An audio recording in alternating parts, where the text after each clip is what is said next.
Шановні учасники, колеги, гості конференції, вітаємо вас на науковому заході, присвяченому визначній події 220-річчю Харківського національного університету імені Василя Назаровича Каразіна.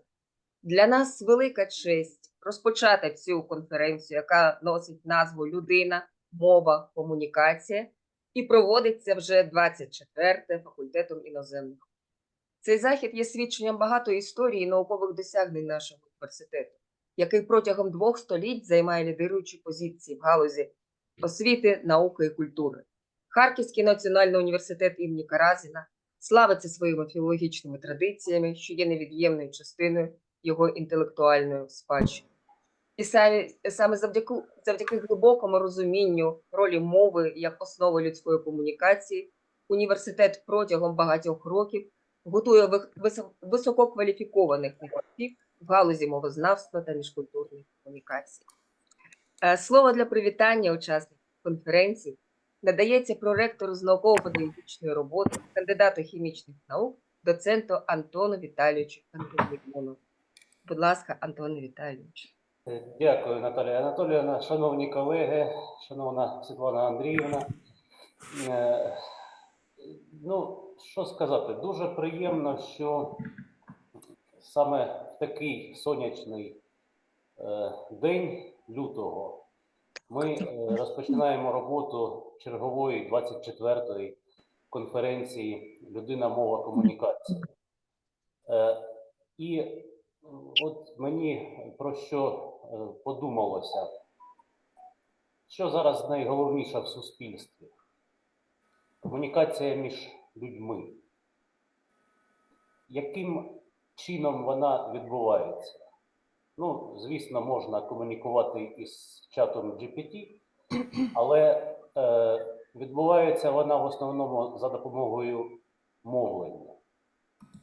І комунікація, і мова задля людини, і всі ці 3 слова винесені у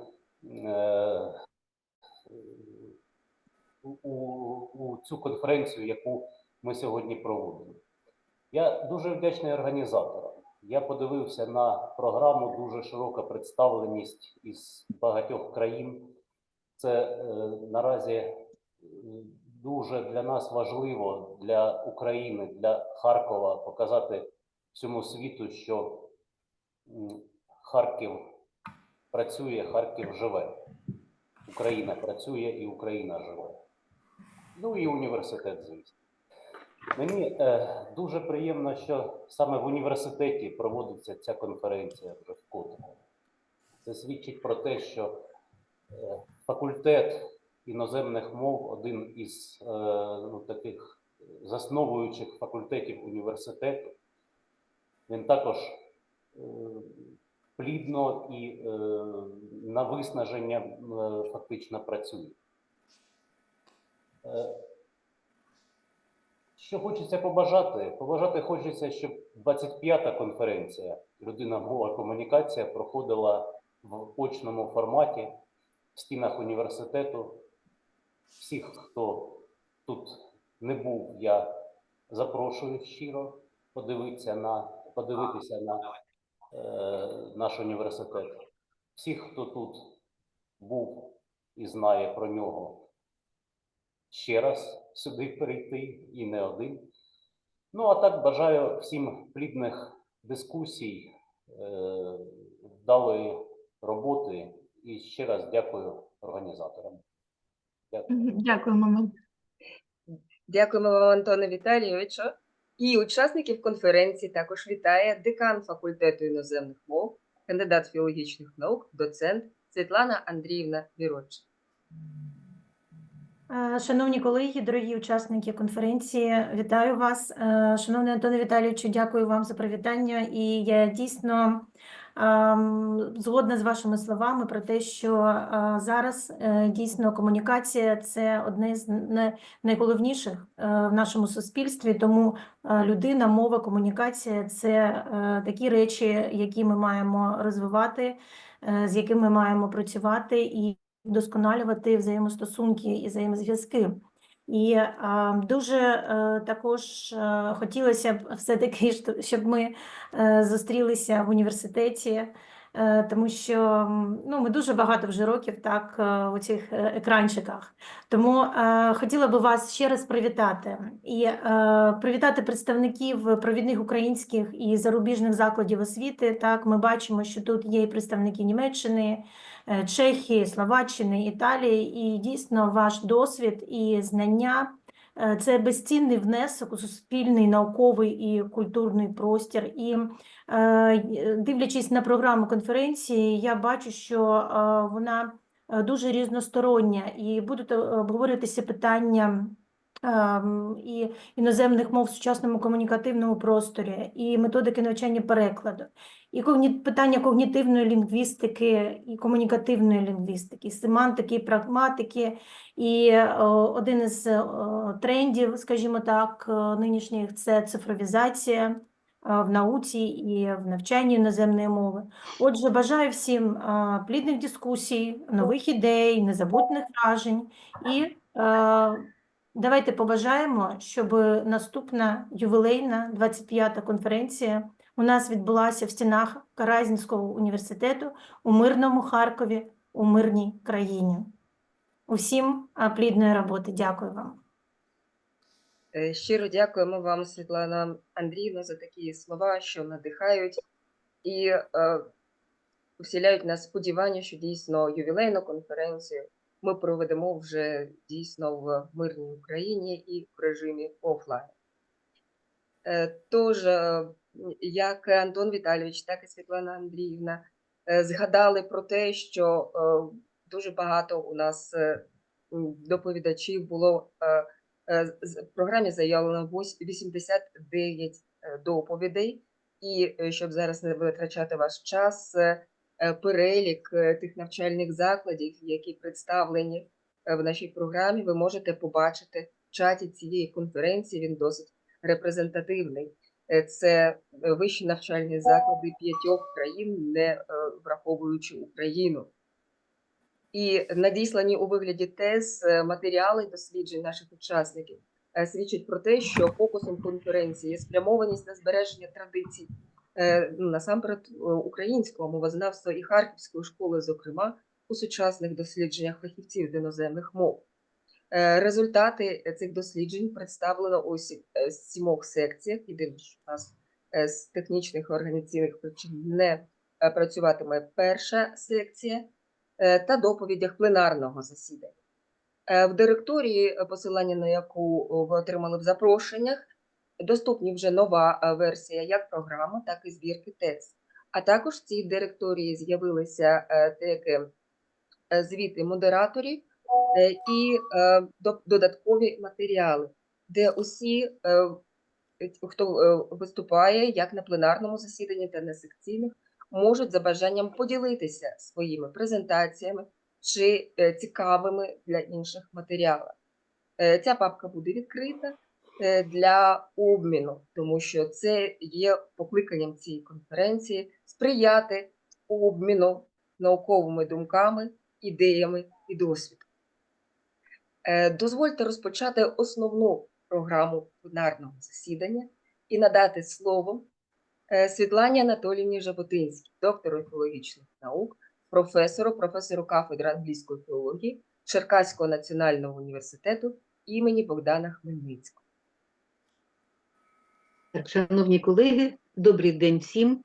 Дуже приємно всіх вас бачити і вітати. І презентація моя буде англійською мовою. Зараз я виведу її на екран. Так, пробачте, не те.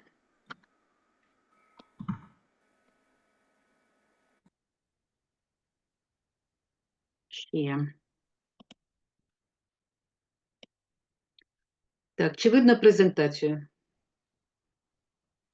Так, видно. Так, добре, значить, я начебто все позгортала. Okay, I switch to English, then, and since you see the title of this presentation, it's Ukrainian Heritage at the Time of War, a Pan-European Media Narrative. And this presentation discusses the research done within the Jean Monnet project challenges and opportunities of European Union heritage diplomacy in Ukraine. This project is intended for 3 years. We are done with the first year, and then we have 2 years ahead of us.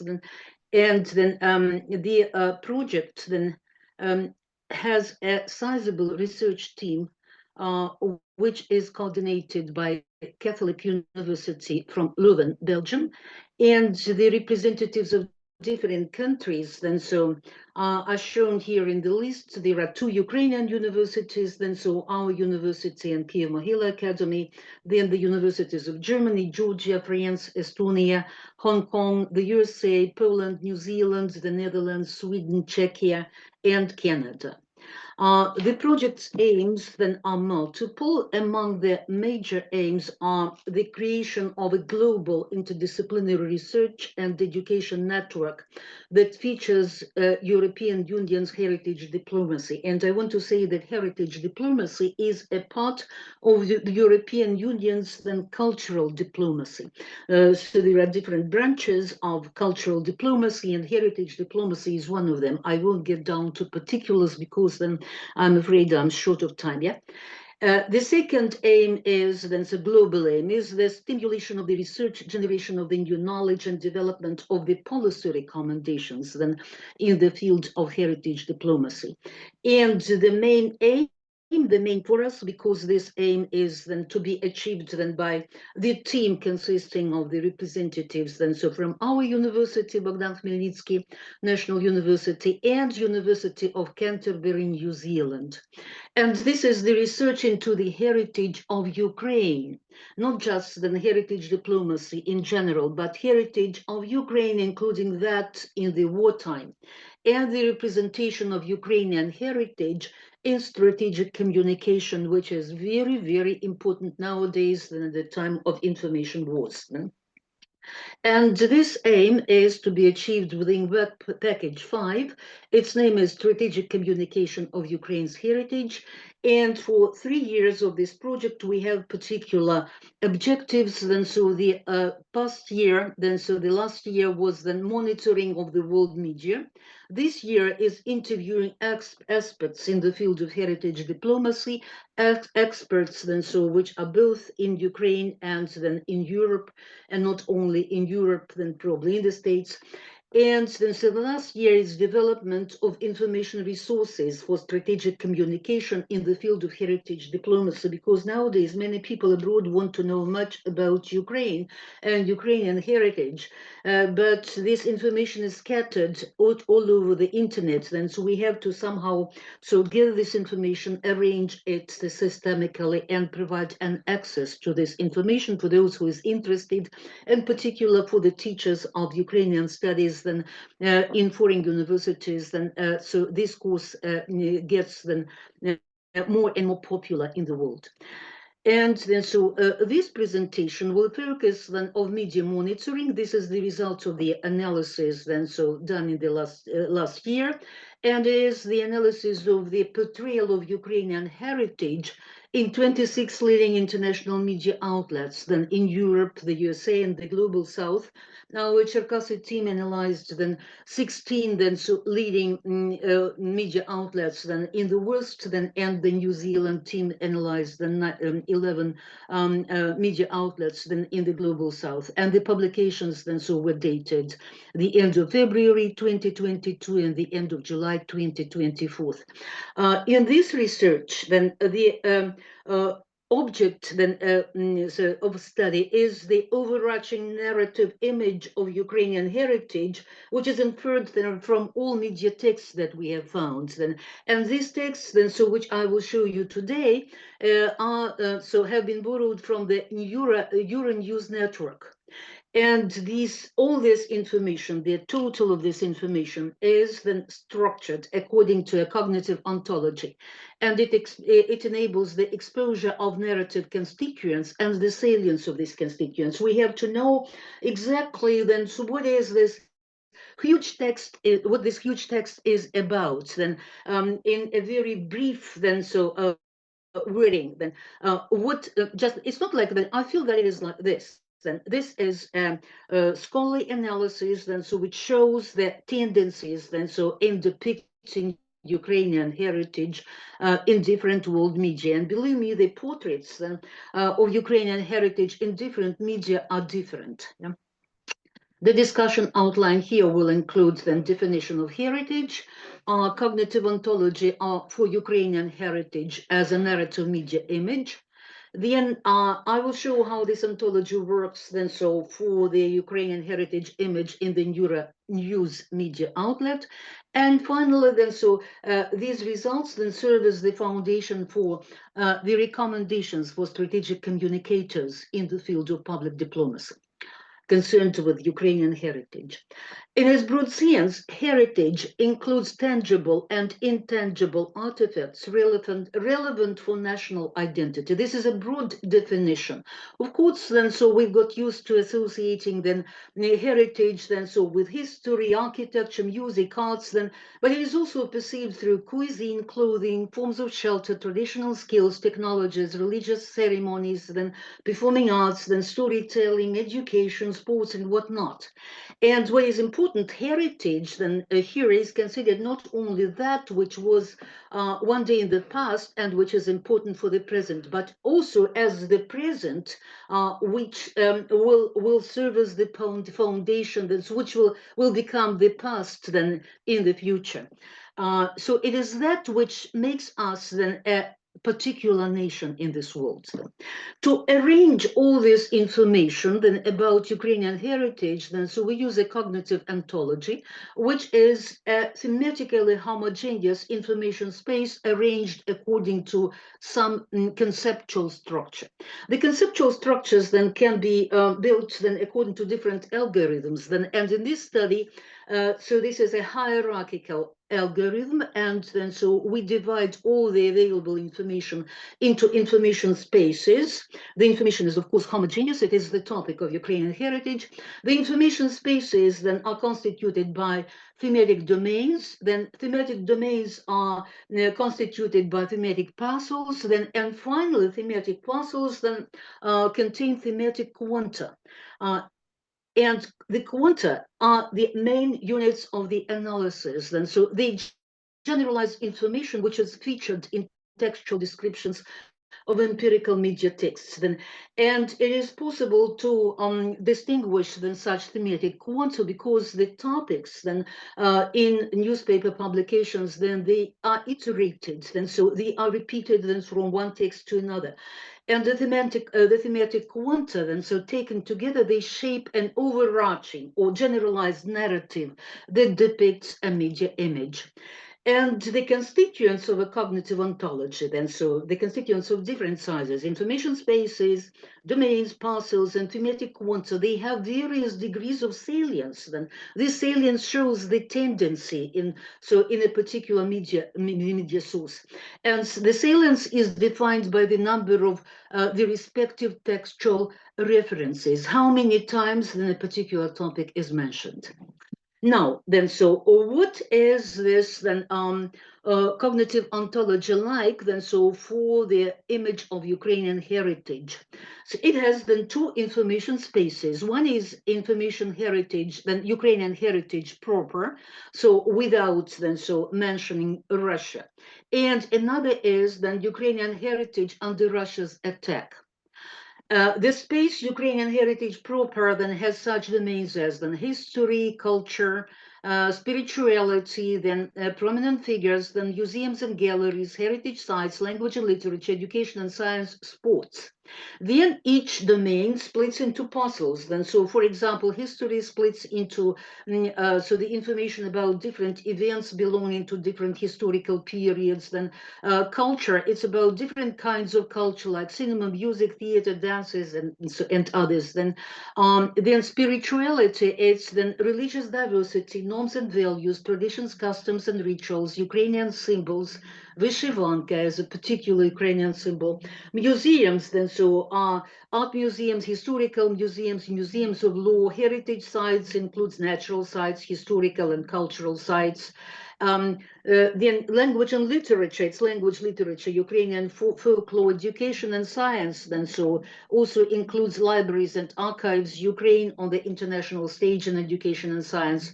Sports is development of physical education and sports infrastructures, Ukraine sports achievements and participation in sports events, and then prominent figures, then so are the figures in Ukraine, in diaspora, and internationally with Ukrainian roots. And the other space, it's then the Ukrainian heritage under Russia's attacks, has such domains as the distorted heritage, suppressed heritage, heritage elites in the war, heritage ruined in the war, and war in the mirror of culture.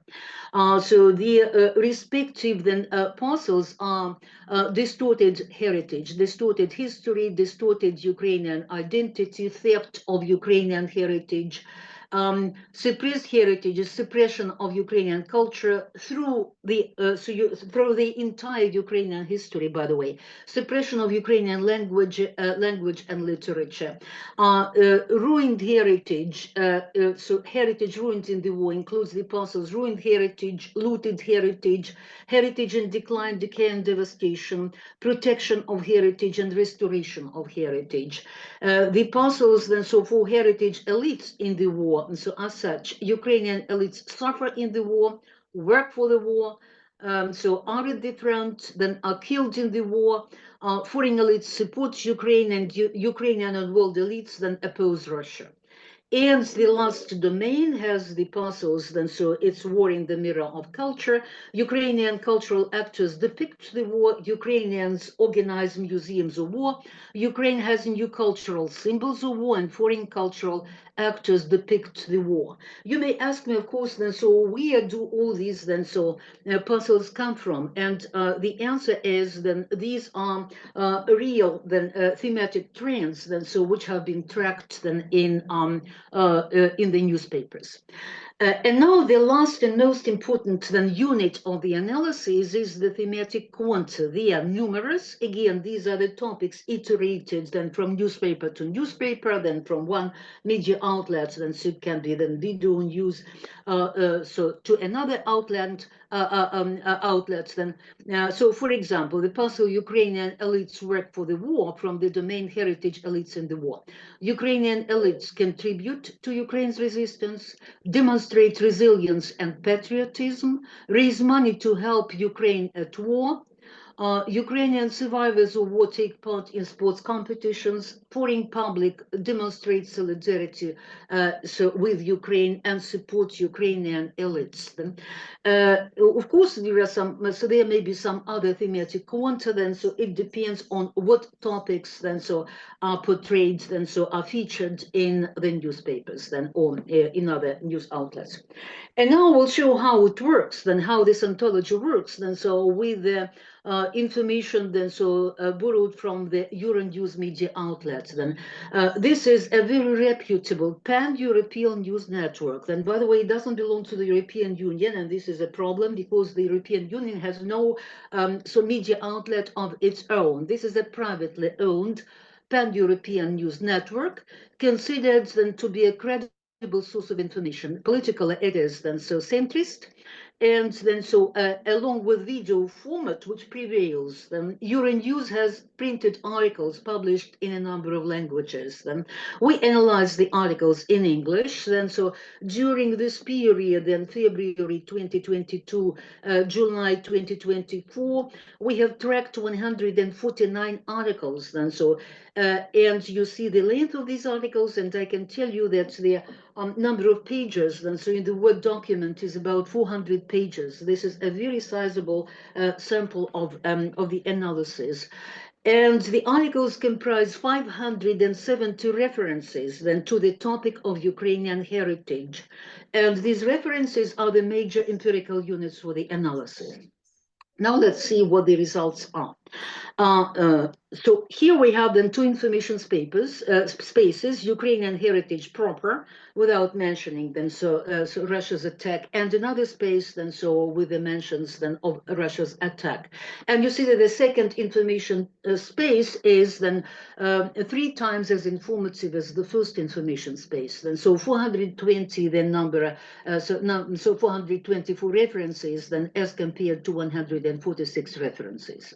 Now, when we consider the first space, then Ukrainian heritage proper, then so the most salient then domains are culture and then spirituality or national identity. You see here also the other domains which are much less salient. History is the least salient domain.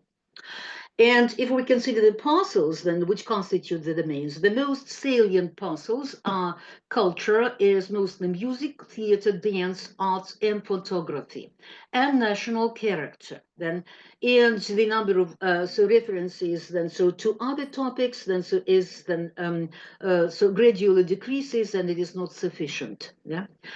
And finally, then, so what is the overarching narrative? Then, so this is then, so the consisting of the thematic quanta.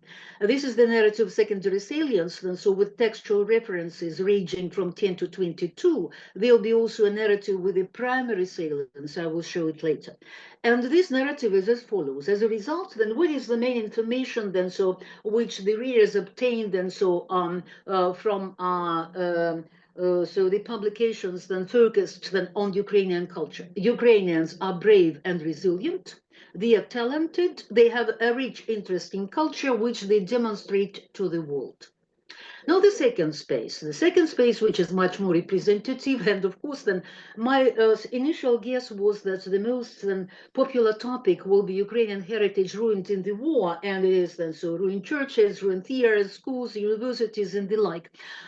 So, by the way, interestingly, in the pictures, then photos, then so which accompany verbal texts, then there are about 300 something then pictures then in the total data set. Not a single picture shows the ruined then heritage objects, not a single one.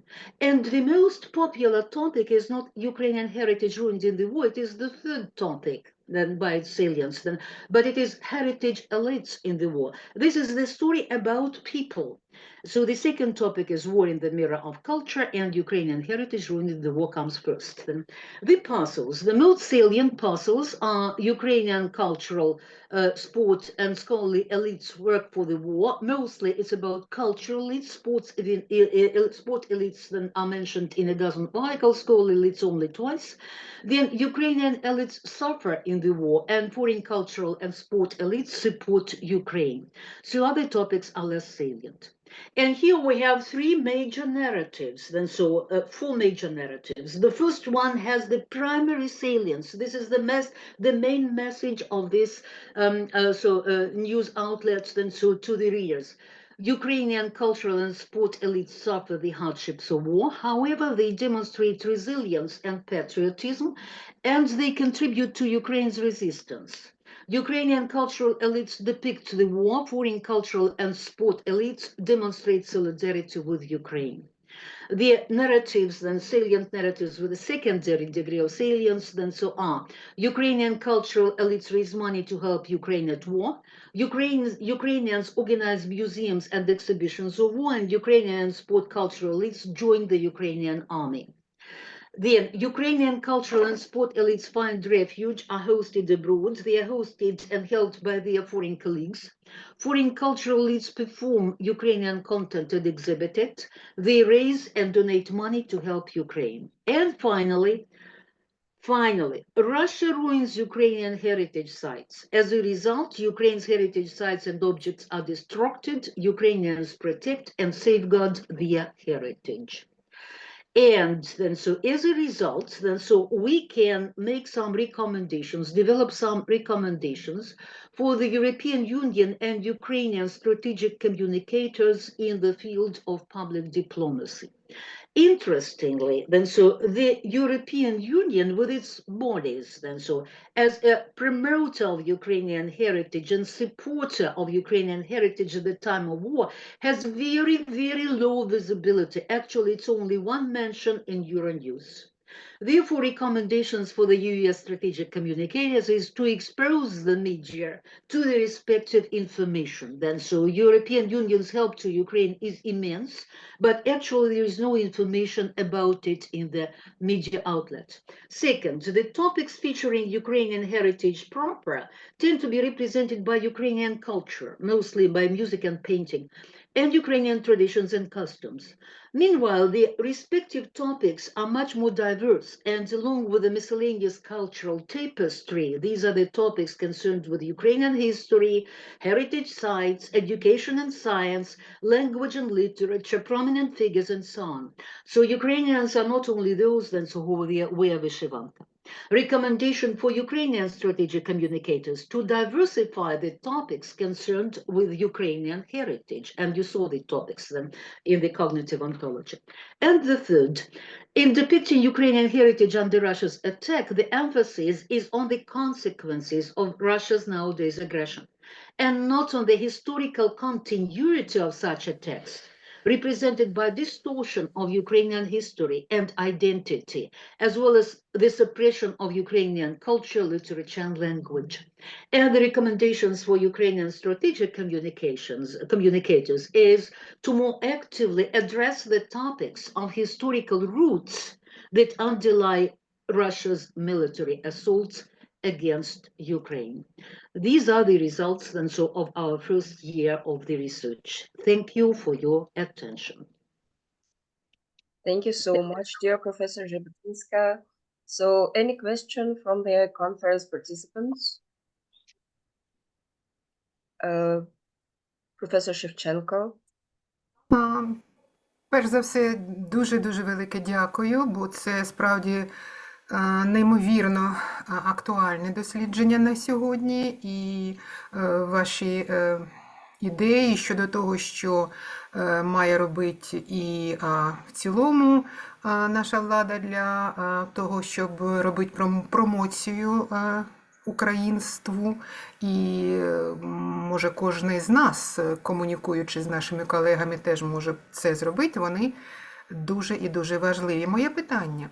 Із того, що ви дізнались про те, які найбільш виділені, салієнтні концепти щодо України, чи можна зробити якесь узагальнення і, бодай, найбільш такому узагальненому сенсі вирішити, а як взагалі бачать українця, його ідентичність з Європи, очима Європи? Чи можемо ми вийти на рівень ідентичності? Да, Ірина Семенівна, дякую за запитання. Абсолютно, бо тема identity, ви розумієте, вона вся є центральною, бо heritage, якщо ви побачите всі ці його визначення, да, то вони дуже там багато всього, в тому числі в європейських документах, які стосуються спеціально heritage diplomacy, але основне, якщо охоплювати, це каже, що таке культура, да? Колись я зустріла дуже хороше визначення, що культура – це світ штучно створений людиною, да? Але штучно створений людиною треба додати і важливий для її ідентичності, тому що цим культури відрізняються від цивілізації, да? Тому що питання ідентичності, тобто чим ми саме відрізняємось від цього одного світу.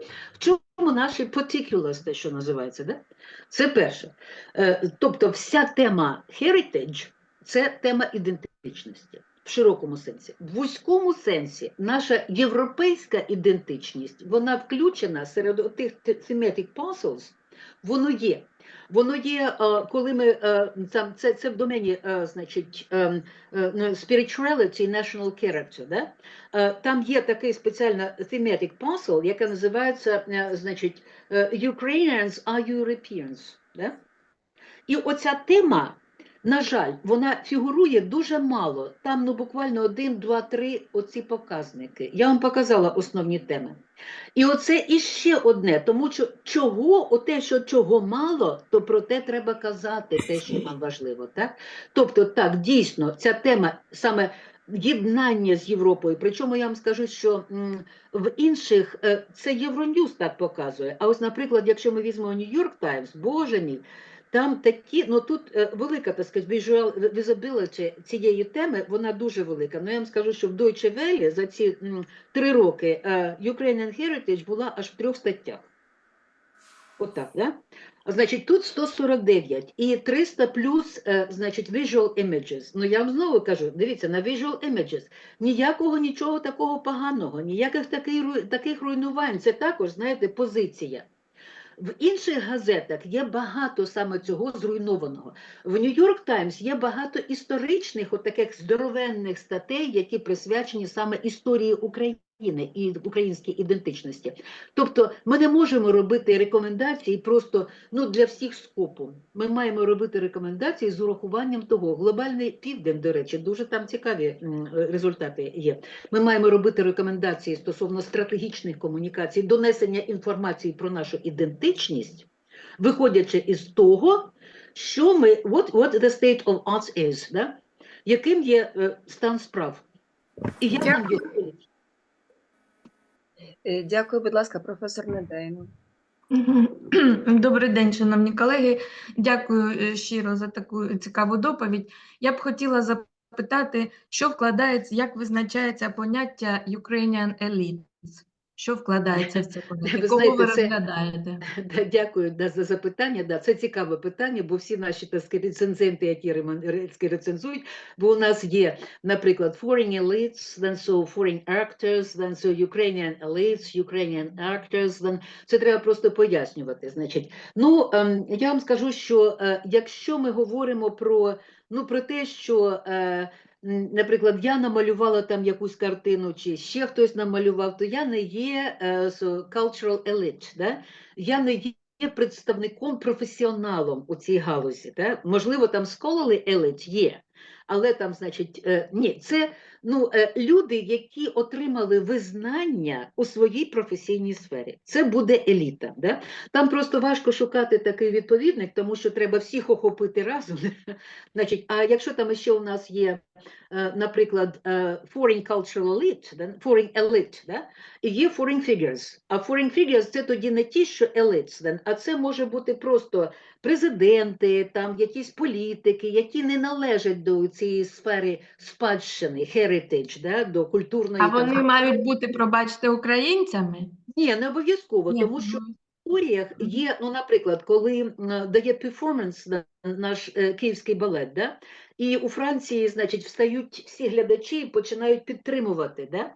Або, наприклад, якийсь там політичний лідер, там Борис Джонсон, там теж є стаття про це, значить, він також це підтримав. Він не є, значить, оце heritage elite або cultural elite, sports elite, then scholarly elite, він просто якась, figure, foreign figure. Провідник нашої культури, так? Так, вони, розумієте, тут також є такі nuances, а під елітою ми розуміємо саме ті люди, які отримали якесь визнання у своїй галузі. Дякую вам. Дуже дякую, Алла Петрівна, ваше запитання, професор Мартинюк. Дякую. І дякую Світлані Анатоліївні за такий майстер-клас. Цей ваш досвід структурування, конструювання семантичних мереж дуже пригодився. І ви показали, як можна надзвичайно складний матеріал структурувати на підставі вашої онтології і показати дуже чітко і предметно.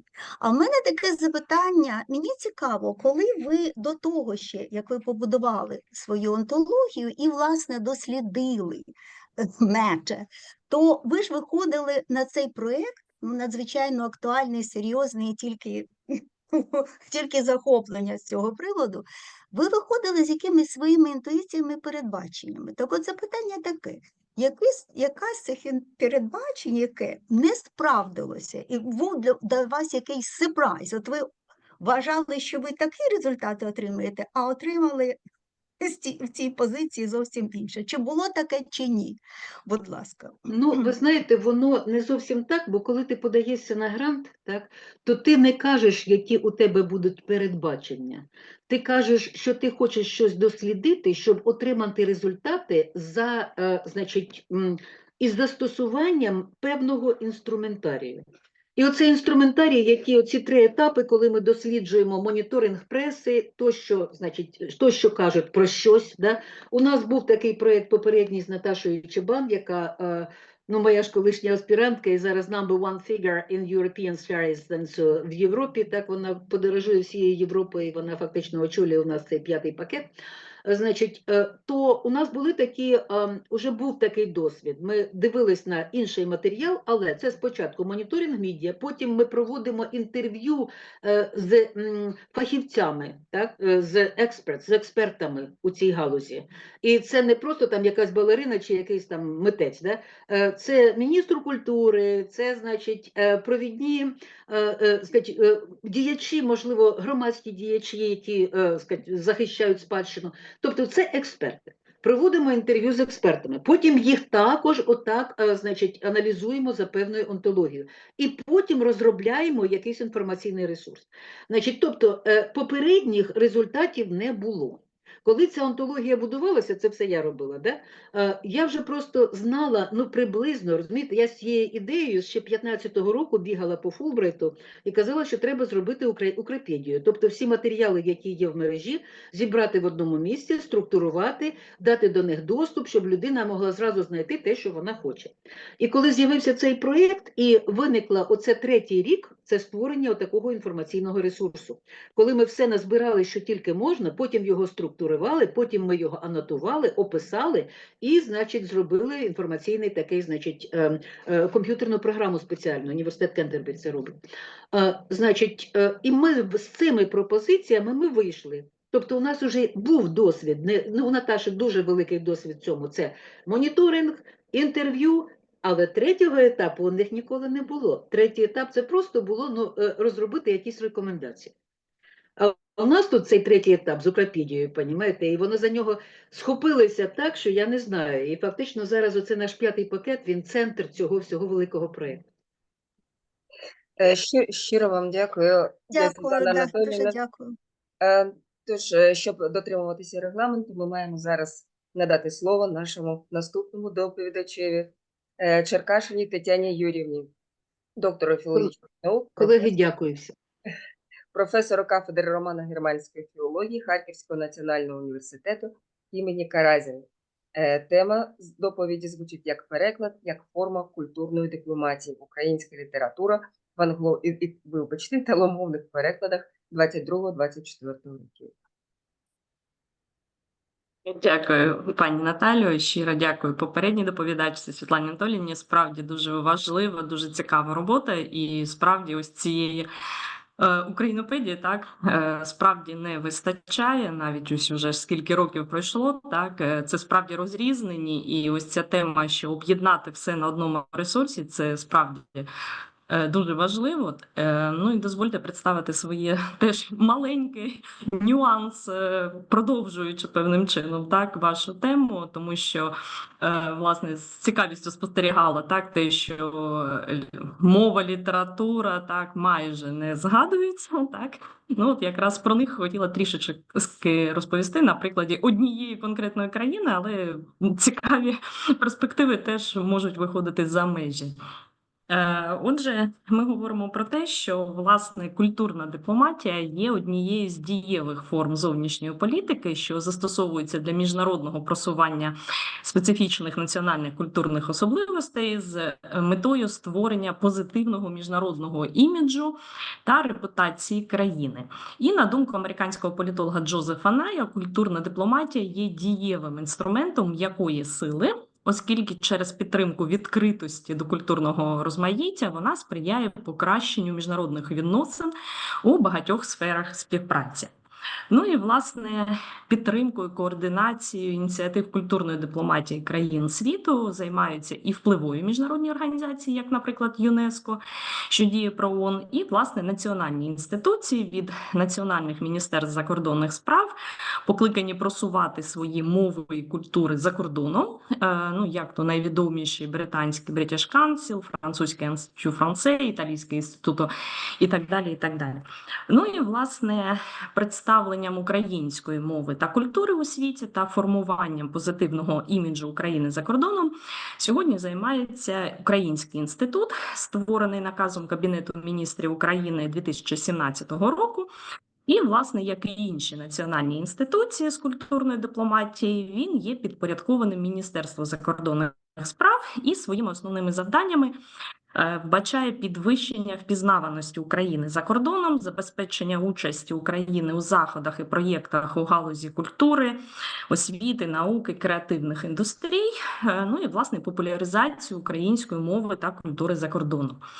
Програми і проєкти Українського інституту розподілені за кількома напрямами, і, власне, одним з них є сприяння художньому перекладу української літератури різними мовами світу, і ця діяльність входить до секції література.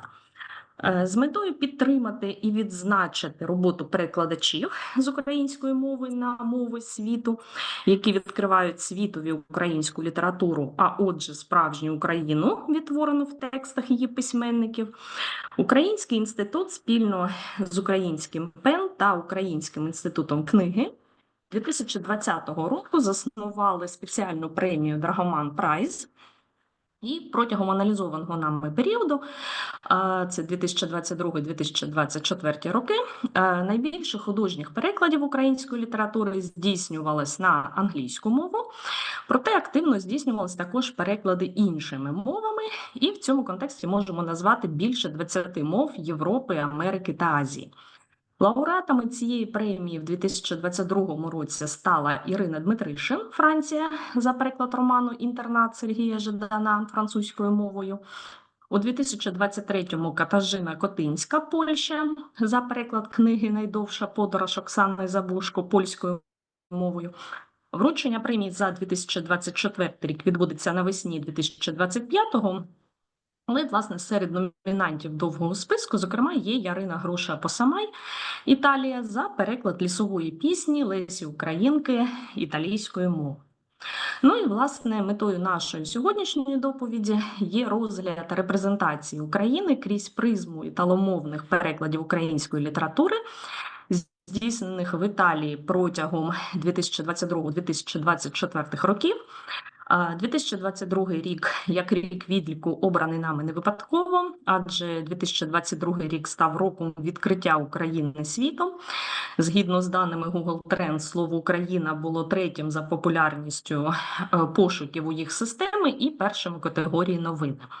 Ну і саме цього року значно активізувалася і українська культурна дипломатія, і вагому роль в цьому зіграли Український інститут, Український ім.В.Н, Український інститут книги, уже згадана премія Драгоман Прайз, програма Translate Ukraine від Українського інституту книги, численні перекладацькі гранти, активна участь українських авторів у книжкових ярмарках по всьому світу сприяли значному поширенню українських перекладів літератури різними мовами світу, в тому числі і італійською.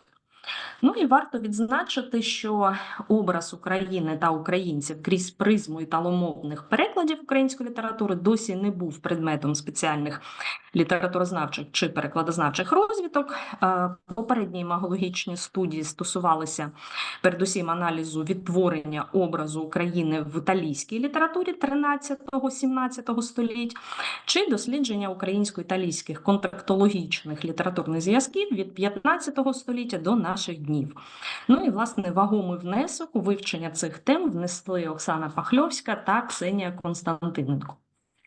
Якщо говорити про образ України, представлений через переклади, то до 2022 року в Італії він був представлений через нечисленні переклади, передусім прозових текстів, зокрема крізь призму романів «В тіні забутих предків» Михайла Коцюбинського, «Жовтий князь» Василя Барки, «12 обручів» Юрія Андруховича, «Польові дослідження з українського сексу» Оксани Забушко, «Ворошиловград», «Месопотамія», «Інтернат» Сергія Жадана та інше. При цьому в італійській літературній традиції немає виробленого до цього сталого національного стереотипу образу України та українців, бо Україна, її національний менталітет, національна картина світу українців і сьогодні є невідомою чи маловідомою італійському читачеві. Ну і тому 2022 рік став, по суті, роком загальноцивілізаційного та соціокультурного відкриття України та українців-італійців. Ну і, власне, першим значним перекладацьким проєктом з репрезентацією образу України для італійського читача в 2022 році стало видання антології поетів України, здійснена Алессандро Кілі та Яриною Грушею-Посамай. Формат репрезентації України та українців через поетичне слово був обраний не випадково, адже на переконання укладачів антології у сучасній українській культурі від середини 19 століття до сьогодні поезія завжди відігравала дуже сильну символічну роль. І вона є чудовим ключем до спроби увійти у світ української культури у всій її складності. А відтак, на переконання укладачів антології, через поетичне слово можна чи не найкраще відчути внутрішню сутність українського народу, доторкнутися до найтонших порухів його душі. До антології увійшли таломовні переклади 88 поезій, 34 українських поетів середини 20-го, початку 21-го століття, які представили національний менталітет та національний психотип українців, передусім як хоробрих, незламних борців за свободу та демократичні цінності. І при цьому волелюбство показане основною рисою національного характеру. Особливістю формування національного образу України та українців крізь призму цих поетичних перекладів є те, що з одного боку ми маємо справу з автообразом, тобто представленням України та українців українськими авторами різних історичних епох, а з іншого на автообраз накладається гетерообраз, адже італійські перекладачі здійснювали відбір матеріалу для перекладу залежно від власного бачення цих образів. Антологію відкривають поезія Василя Стуса, екзистенційного поета, який і прикладом власного життя, і своїми поетичними творами репрезентував експресивний образ нонконформістської людини, яка не бажала бути заручницею обставин, не хотіла бути об'єктом чужої волі. Це образ глибоко інтелектуальної людини, зануреної у власні розмисли, стосовно не стільки власного життя, скільки життя всієї своєї нації, її долі, пам'яті. Відбір цього поета і його поезії «100 дзеркал спрямовано на мене» для відкриття цієї антології було обрано італійським перекладачем Алессандро Акілі не випадково. На його думку, так само, як поет відшукував себе у цій поезії, так само і український народ постійно змушений час від часу проходити страшний іспит самоствердження та національного самоусвідомлення через боротьбу, страждання, біль, щоби собі і світові навколо показати, ким він є, яким він є справжнім, що репрезентовано також іншими українськими поезіями, вміщеними в антологію і, власне, в тому числі поезіями, написаними після 24 лютого 2022 року.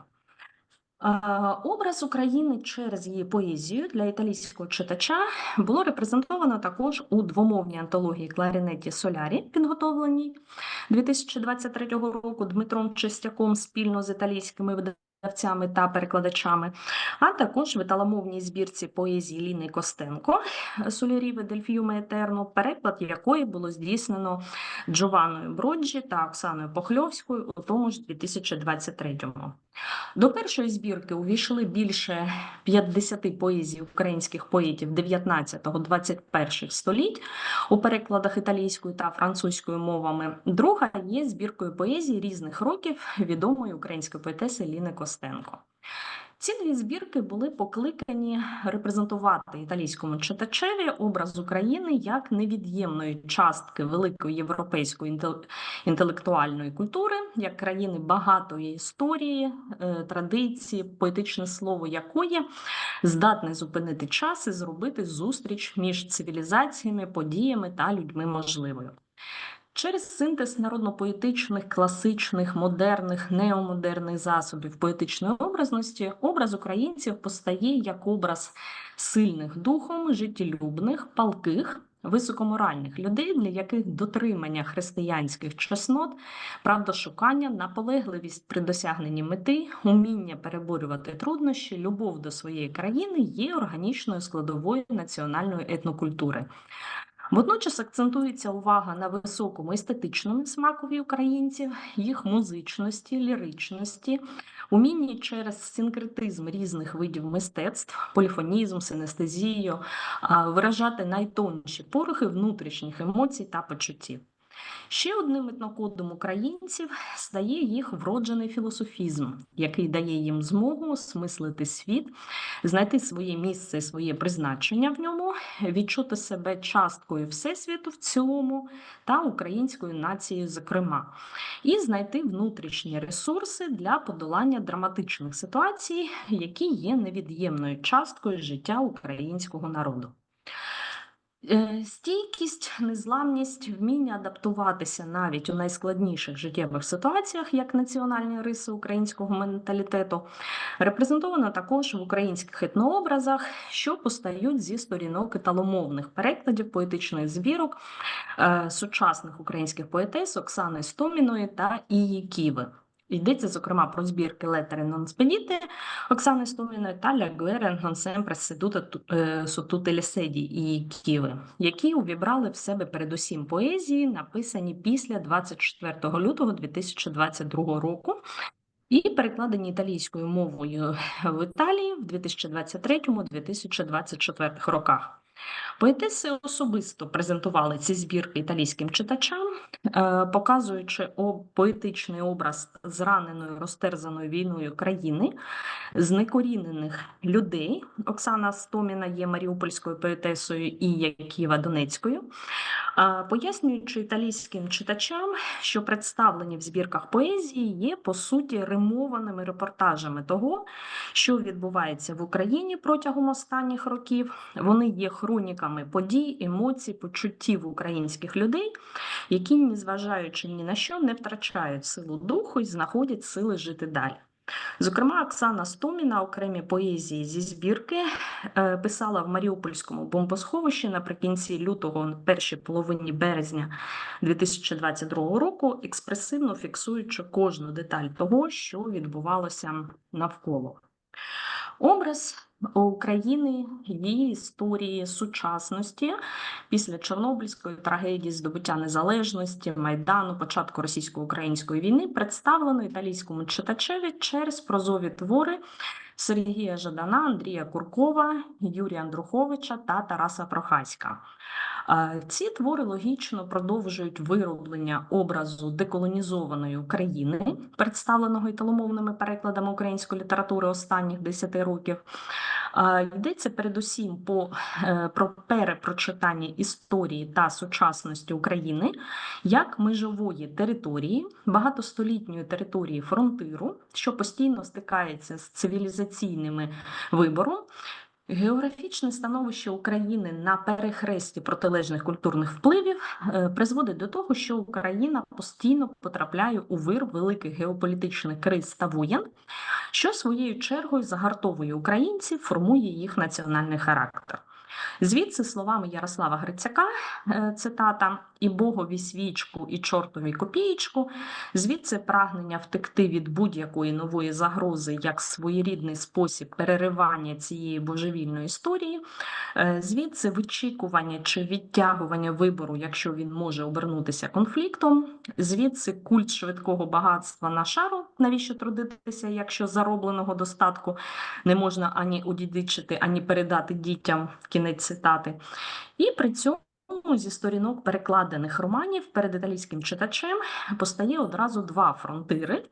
Західний, представлений романами Юрія Андруховича та Тараса Прохаська, і східний, репрезентований романами Сергія Ждана та Андрія Куркова. У Андрія Куркова, власне, були обрані «Сірі бджоли», між якими простір складного, але водночас цікавого переплетення візантійської, православної, римо-католицької та східної культури.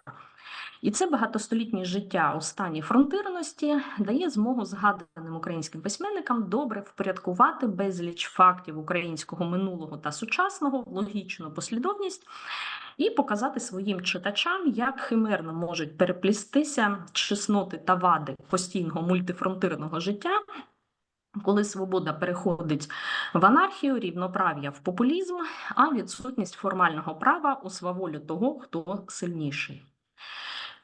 Постколоніальне прочитання образу української столиці для італійських читачів зробила Ярина Груша-Пасамай в антології 2023 року видання «Діменсіони Київ».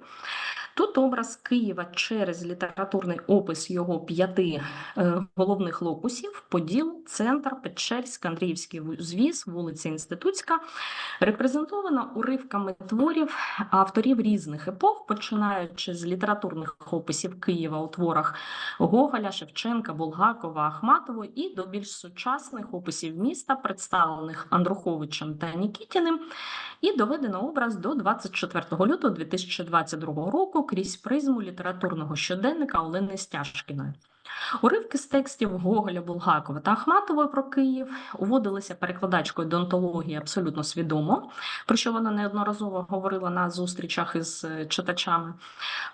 Власне, ці автори відомі італійцям, тому в гідах до прочитання, до кожного уривку вона акцентувала увагу на подвійній ідентичності Гоголя, пояснювала природу походження київського тексту Ахматової і робила спеціально для італійських читачів одну з перших спроб деколонізаційного критичного прочитання Білої гвардії Булгакова. З 2024 року тільки активізувався переклад художніх творів не лише сучасних авторів, а й класиків української літератури. Так, 2024 року вийшли друком металомовні переклади лісової пісні Лесі Українки, Буковинські жінки Ольги Кобилянської, Кайдашева сім'я Івана Нечуя Левицького та Для домашнього огнища Івана Франка. Тексти, які літературно репрезентували італійським читачам генетичний код української нації та стали для них свого роду етнографічними енциклопедіями України. Образ України був представлений, зокрема, через такі архетипні риси національної вдачі українців, як індивідуалізм, визнання творчої активності особи, кордоцентризм, перевага емоційного над раціональним, антеїзм, закоріненість у землю, в природу, та естетизм, культ краси. Зі сторінок цієї літератури постав етнообраз української нації, що шанує свої прадавні традиції та вірування. Важливим для неї є етнокод родини, типовий тогочасний побут якої, власне, був показаний з різних кутів зору через твори згаданих авторів. Серед найавторитетніших перекладачів останніх років з української мови на італійську можна назвати Джованну Броджі, відзначену 2022 року спеціальною відзнакою журі Драгоман Прайс за особливий внесок у переклад і промоцію української літератури, а також розвиток українознавчих студій в Італії, Ярину Грушу-Пасамай, Алесандро Окілі та Лоренцо Помпео.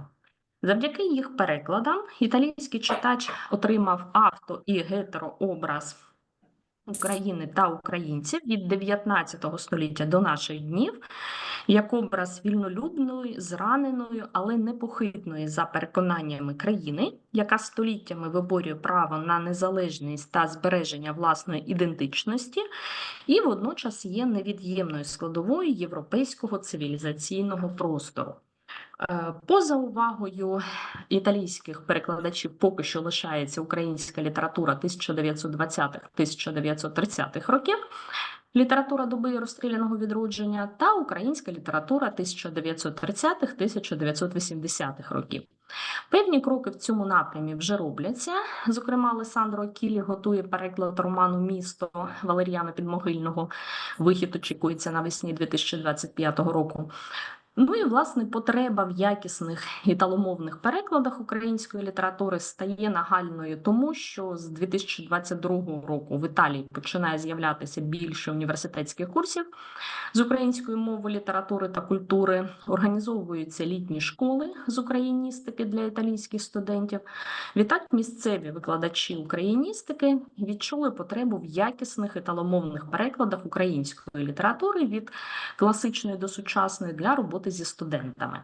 Водночас італомовних перекладів української літератури потребують усі ті, хто сьогодні просуває позитивний імідж України в Італії через численні заходи культурної дипломатії, в тому числі через організацію презентацій з публічним обговоренням італомовних перекладів українських книг, зустрічей з українськими авторами, публічних лекцій про українську літературу для широкого загалу. Ну і так можемо прогнозувати, що україно-італійська художньо-перекладацька діяльність буде продовжуватись, а отже з часу можна буде більш повно простежити динаміку розвитку України крізь італомовні переклади 21 століття. Дякую за увагу. Дякую, Тетяна Юріївна. Чи є запитання? Якщо можна коротенько, бо у нас є регламент. Будь ласка, професор Ожицький. Дякую, Тетяна Юріївна, дякую дуже пізнавально і несподівано. Два короткі запитання. Одне властиво в італійському розрізі, а друге більш широке, але короткі запитання. Перше, чи італійці не робили, літературознавці, власне, певну ретроспективу знань про Україну в Італії? Адже, скажімо, про Шевченка там іще в другій половині 19 століття з'являлися статті. І писалося там достатньо про нас багато. Воно десь усе розкидано, але це можна було би знайти і згрупувати. Чи таких заходів у них не робилося? А друге запитання ширшого плану. А чи ніхто з західних наших симпатиків не додумався до того, що можна би перевидавати переклади українських авторів на західні мови, зроблені видані ще за радянських часів? Бо були переклади, видані у нас, але зроблені носіями мови, зокрема Лесі Українки на іспанську. То чи не варто подати таку ідею, це вже навіть не запитання до вас, а пропозиція, чи не варто подати таку ідею, відстежити, бо воно все по бібліотеках є, я користувався те, що стосується Лесі іспанської, чи не варто це просто взяти і передрукувати, бо там якісні переклади зроблені носіями? Дякую. Дякую за питання. Я коротенько відповім, бо розумію, Наталії Анатоліївни так таймінг. Власне, те, про що ви говорите, зараз 25-й рік у нас уже, так, і тільки ось знову ж таки ідуть чергові намагання об'єднати якісь розрізнені ініціативи в щось єдине спільне. Ну, власне, тільки десь кілька тижнів тому запрацював український дім у Мілані. Зараз є спроби там щось зробити далі. Той же Український інститут має представництво саме офіційні тільки в Парижі і Берліні. Так, власне, в Італії навіть немає офіційного представництва Українського інституту, але те, про що ви говорите, власне, вже кілька років за ініціативи, до речі, італійських саме викладачів, науковців створено Італійську асоціацію українських студій, яку, до речі, зараз очолює Джованна Броджі. І, власне, от те, про що ви говорите, власне, на сайті Асоціації українських студій Італії, вони минулого року тільки було зроблено, власне, бібліографію, де зібрані окремі монографії, статті стосовно України, української. Ну, але, знову ж таки, оговорюся, що більше все ж таки досліджують українську історію. Тому що в Італії тут така доволі складна історія з пропагандою, і тому постійно робота йде на те, щоб пояснити, чим Україна відрізняється, так, в чому суть конфлікту, ну і так далі. Тому тут більше працюють історики, ніж, скажімо, літературознавці. Але, власне, ось ці спроби деколонізованих перепрочитань, про які я згадувала, так, які робить Ярина Груша, сама і інші дослідники, так, вони теж потрібні, вони теж важливі. Тому, власне, інформацію про це, бібліографію можна віднайти на сайті Української асоціації. І, власне, переклади все ж таки роблять нові, тому що, знову ж таки, ну, тут багато питання, знову ж таки, вони потрібні для роботи зі студентами, з молоддю. Так? І, відповідно, треба не просто читати ці тексти, а їх треба ще коментувати, пояснювати, чому я говорила, що це як свого роду енциклопедії стають. Так? Постійно потрібно, от, як в той же Діменсіони Київ, робити якісь гіди для прочитання, так? Для того, щоб, знову ж таки, пояснити щось. Але, власне, це є, і, знову ж таки, бібліографія, в тому числі перекладених текстів раніше, так, вони теж є на сайті Італійської асоціації українських студій. Власне, вона є у вільному доступі, можу вам надати лінк.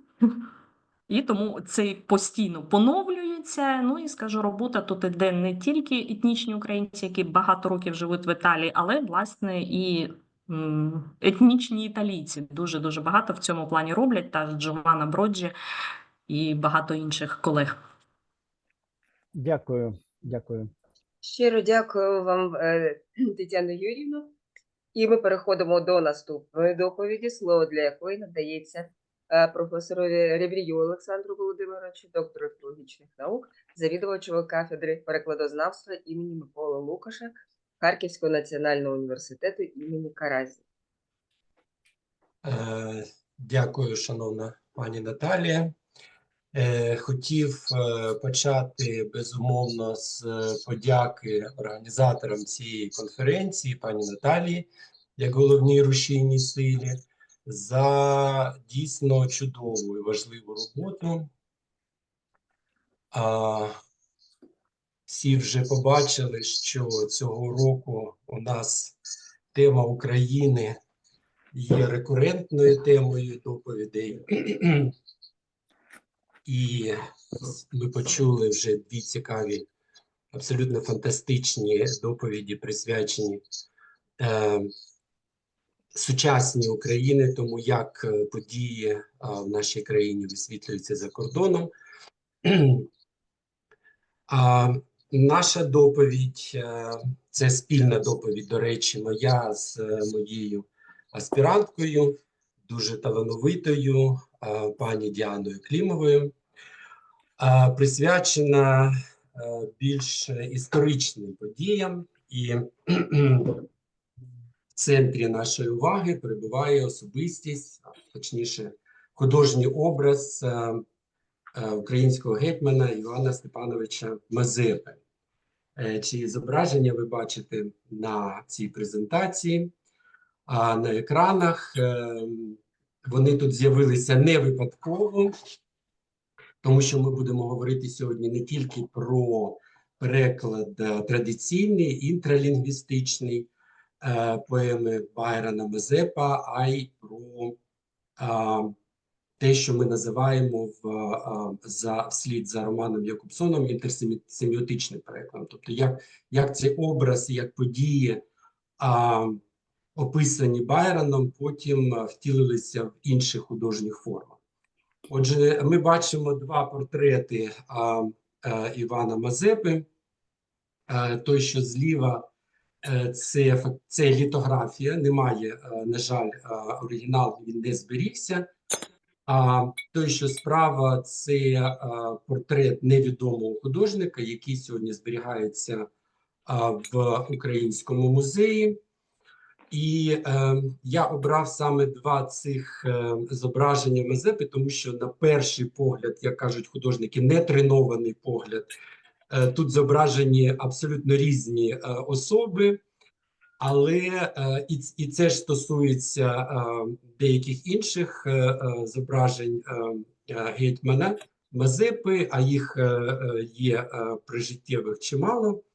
Але от якщо ми подивимося на цей портрет, який є фактично результатом такого цікавого експерименту, коли взяли і наклали різні зображення Мазепи і зробили такий, скажімо так, середньостатистичний його портрет, то ми можемо побачити тут велике сходство, схожість велику з тією літографією, яку ми бачимо зліва на попередньому слайді. Отже, тому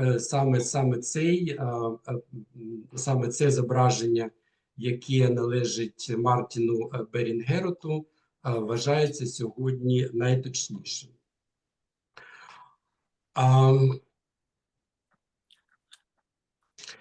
На цьому слайді ми бачимо оригінал першого видання поеми Байрона Мазепа.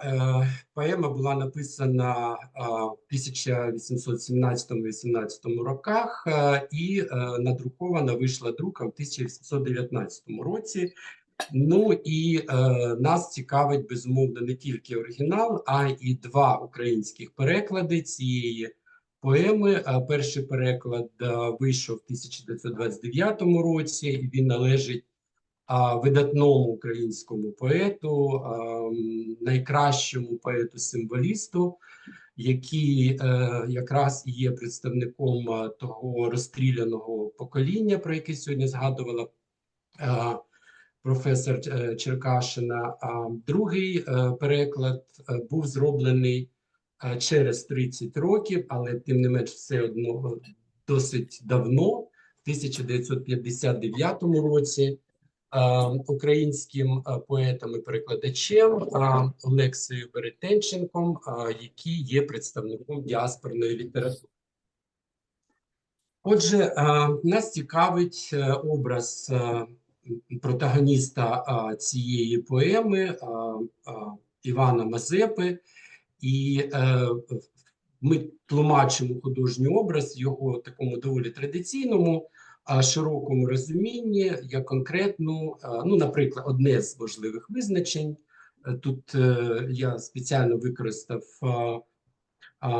дефініцію ще одного чудового українського літературознавця, на жаль, сьогодні не дуже відомого, Івана Безпечного, який пише про тому, що в такому широкому розумінні художнього образу це поняття охоплює не лише мову, а й цілий ряд інших граней літературної творчості того чи іншого автора. Але оскільки ми говоримо про переклад, то нам варто пам'ятати, що перекладач якраз і не має права за сучасним перекладацьким каноном, за сучасними перекладацькими нормами втручатися, скажімо так, в художню тканину образу і має зосередити свої зусилля на його мовній складовій. Тим не менш, через мову іноді перекладачам вдається здійснити певні трансформації художнього образу, пов'язані з тими чи іншими чинниками, і про це ми також будемо сьогодні говорити. Ну і декілька слів, безумовно, треба сказати про те, що є, які події описуються в цій поемі, тому що вони мають безпосереднє відношення до того образу, який ми аналізуємо. В поемі Байрона описується доволі відомий епізод, який, я би сказав, міфічний епізод з біографії Івана Мазепи, який свого часу був при дворі польського короля Яна Казиміра з династії Ваза, і описується вперше цей епізод в мемуарах польського шляхтича на прізвище Пасик, який, знов-таки, як вважається, був особистим ворогом Мазепи, і тому він подає майбутнього українського гетьмана в своїх мемуарах, скажімо так, не в позитивному світлі, зображує його перелюбником або навіть персонажем історичного анекдоту. Йдеться про те, що у Мазепи був роман з дружиною одного з польських аристократів, який, дізнавшись про це, вирішив покарати Мазепу. Його схопили, так би мовити, на місці злочину, прив'язали до коня і пустили цього коня галопом. Але, на щастя, після довгої тривалої подорожі все ж таки коню цьому пощастило дістатися до людей, до українського селища, де мешканці змогли в останню буквально мить врятувати від смерті нашого героя. Ну і як пише про це відома дослідниця життя Івана Мазепи Христина Пеленська, наскільки перша частина пригоди Мазепи, а саме його любовна пригода, є вірогідною, настільки покарання на коні, скоріш за все, є вигаданим. Інший відомий український літературознавець Дмитро Наливайко, аналізуючи всю цю історію, бачить певні аналогії з відомою трагедією Іполіта. Ну і повертаючись до поеми, нам варто з вами зазначити, що коли Байрон писав свій твір, то він орієнтувався не стільки на ці мемуари Пасика, з якими він, скоріш за все, і не був знайомим, а він орієнтувався на більш відомий твір, це історичну хроніку, але белетризовану історичну хроніку Вольтера, яка була присвячена історії Карла XII, шведського короля, і в якій Вольтер в тому числі і описує цей епізод з Іваном Мазепою. Ну і те, що ви бачите на слайді, це адвертисмент, своєрідний чи то епіграф, чи то вступ до поеми, в якому сам Байрон фактично наводить 3 цитати з хроніки Вольтера, тим самим підтверджуючи, що, власне кажучи, саме ця хроніка і була головним джерелом його натхнення. Нам треба сказати також, що оскільки у Байрона відбулася така аксіологічна переорієнтація образу Мазепи з негативного персонажа на позитивного романтичного героя, бунтаря, майбутнього вождя української нації, то вона спричинила не тільки великий інтерес з боку європейської публіки, поема була дуже популярною, але і мала певний вплив на українські культурні кола, на українські культурні верства, які, звичайно ж, мали змогу ознайомитися з цією поемою. І тут відбувався певний конфлікт, такий емоційний і інтелектуальний, в тому сенсі, що російська пропаганда того періоду, вона однозначно малювала Мазепу як зрадника, як негативного героя, який, так би мовити, зрадив російського царя Петра І, який так багато зробив і для нього, і для українців, і переметнувся на бік ворога. Ну і от знов-таки ще один дослідник український, пан Плехій, пише про те, що українські еліти 19 століття не могли з одного боку не захоплюватися Мазепою, але з іншого боку вони намагалися залишатися вільними монархії, і таким чином такий амбівалентний склався образ Мазепи, який так і не зміг в тогочасної інтелігенції перетворитися на однозначно позитивного героя. Ну, можна цю тему довго розвивати, там пригадати вірш Пушкіна «Полтава», да, який, власне кажучи, вважають якраз спробою показати аналогічну ситуацію з іншого протилежного боку, з російського боку, але ми перейдемо все ж таки до перекладів. Нас цікавить, безумовно, завжди позиція перекладача, те, як він бачить вірш, який він перекладає, те, як він бачить свого героя, і якщо в нашому розпорядженні є ті чи інші паратексти, тобто, наприклад, спогади самого перекладача, то вони є абсолютно безцінними. Тут ми можемо сказати, що Дмитро Загул залишив саме такі спогади, дуже цікаві і дуже самокритичні.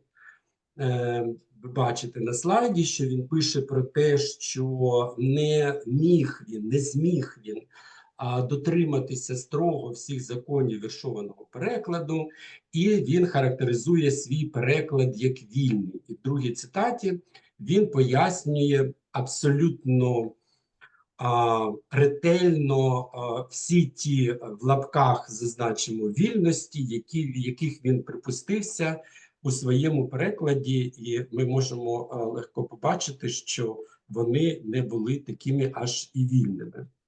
Ну і з цього боку інший класик українського перекладознавства Володимир Державин, він пише про те, що це абсолютно є непорозуміння, така позиція Дмитра Загула, тому що його переклад навпаки є максимально наближеним до оригіналу, абсолютно точним, і неможливо дотримуватися всіх формальних характеристик оригіналу в віршованому перекладі. Це просто нереалістично, це нереально, і тому немає абсолютно жодних підстав називати цей переклад вільним.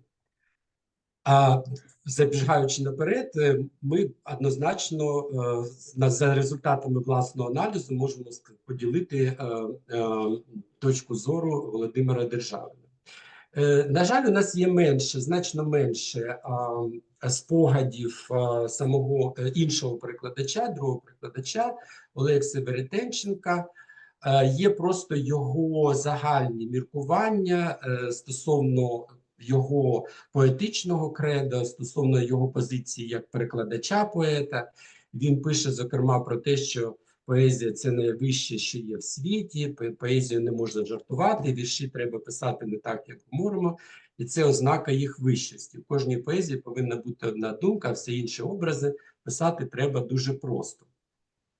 Ну, далі давайте скажемо декілька слів, все ж таки, оскільки перша наша мета була в тому, аби проаналізувати стратегії цих двох перекладачів і порівняти їх певною мірою. Давайте пригадаємо, власне кажучи, що таке в нашому розумінні стратегія перекладу. Найбільш поширеним, мабуть, на сьогодні є такий діяльнісний підхід до розуміння стратегії, як свого роду ментальної формації, що має генеральну спрямованість дій поведінки, і які входять до неї і розташовані в певній послідовності задля досягнення певної поставленої мети.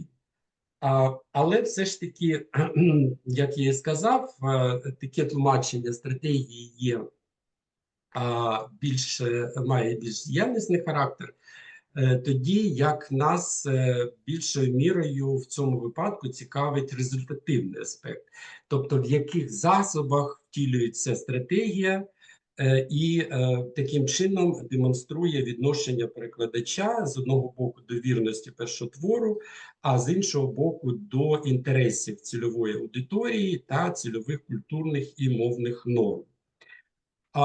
І в цьому контексті нам є близькою позиція відомого українського перекладознавця Олександра Чередниченка, який певною мірою критикує таке спрощене ставлення до протиставлення двох стратегій, відомих за термінами одомашнення і отчуження.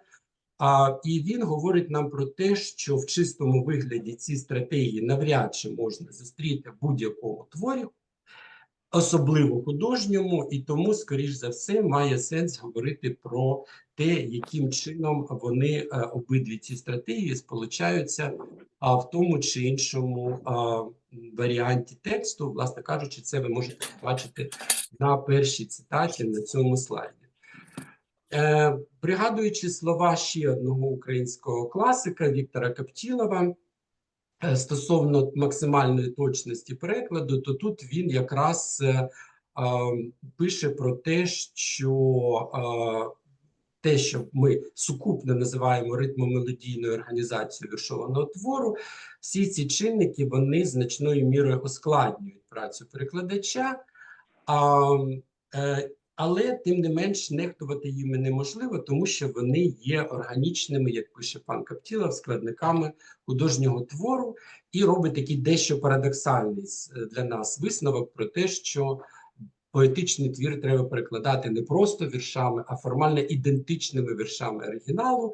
Ну, але ми вже з вами говорили, що сьогодні все ж таки превалює така точка зору, що навряд чи це можливо, навряд чи це доцільно.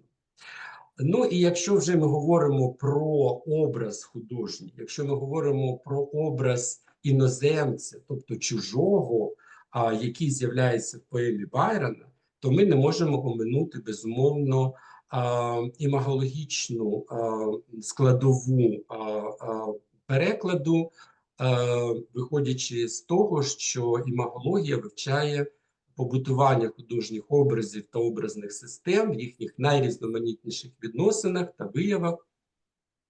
І імагологію цікавлять обставини виникнення художнього образу, його місце та роль в історії національної та світової літератури, його естетичний та ідейний вплив на соціальну дійсність. Безумовно, імагологія зародилася як літературознавчий напрям, і та позиція, те тлумачення імагології, яке ви бачите на слайді, воно якраз є літературознавчим, художньо-літературним, але сьогодні ми розуміємо, що питання імагологічні, питання, пов'язані з художніми образами, вони абсолютно є актуальними і для мовознавців, яких цікавлять засоби створення цього образу, і, безумовно, для перекладознавців, які зосереджені на перестворенні. Отже, перш ніж ми перейдемо до самого образу нашого протагоніста, героя, розглянемо ще декілька суміжних образів, які є дуже важливими, які його є певним оздобленням. Перший образ – це образ України, української землі. Сама Україна в той час в Європі вважалася чи то частиною Росії, чи то частиною Польщі. І взагалі стереотипне зображення України було пов'язане з тим, що це дуже багата, радюча, красива земля, але вона абсолютно знесилена, знедолена, сплюндрована численними набігами з боку турків, з боку татар. І це те, що ми бачимо, втілення цього стереотипного уявлення про українську землю, ми бачимо у Байрона, і можемо порівняти два переклади. Перший – це переклад Загула, і другий – це переклад Веретенченка. Обидва перекладачі досить бережно, досить ретельно поставилися до тих образів України, які є у Байрона. Да? Тобто дика равнина, чорний ліс, відсутність міст чи селищ, відсутність людського сліду, і навіть зелень не росте, тому що все сплюндровано турецькою армією, чия кавалерія витоптила цю землю і залила кров'ю родючий український ґрунт. Далі ми перейдемо, буду дещо скорочувати, залишу презентацію, як запропонувала пані Наталія, для більш детального ознайомлення, кому буде цікаво. Далі дуже важливим є образ коня. Власне кажучи, тут є два коня. Перший, якого ми бачимо, це кінь, на якому або з яким Мазепа бере участь в битві, яку ми сьогодні знаємо як Полтавську битву на боці Карла XII. Але головним все ж таки є для нас той кінь, до якого його прив'язали, і який є символом якоїсь такої необузданої, неконтрольованої сили. І саме це показує нам Байрон, який описує його як відважний, сміливий, тямущий, швидкий та сильний. Байрон використовує різні стилістичні прийоми, епітети, переважно порівняння, метонімії, метафори. І знов-таки, порівнюючи обидва переклади, ми бачимо досить ретельне, уважне і максимально повне відтворення художніх засобів створення цього образу в обох перекладах. Ну і врешті-решт образ Мазепи. Фактично ми маємо два образи, тому що у нас є Мазепа в юному віці і Мазепа вже в похилому віці.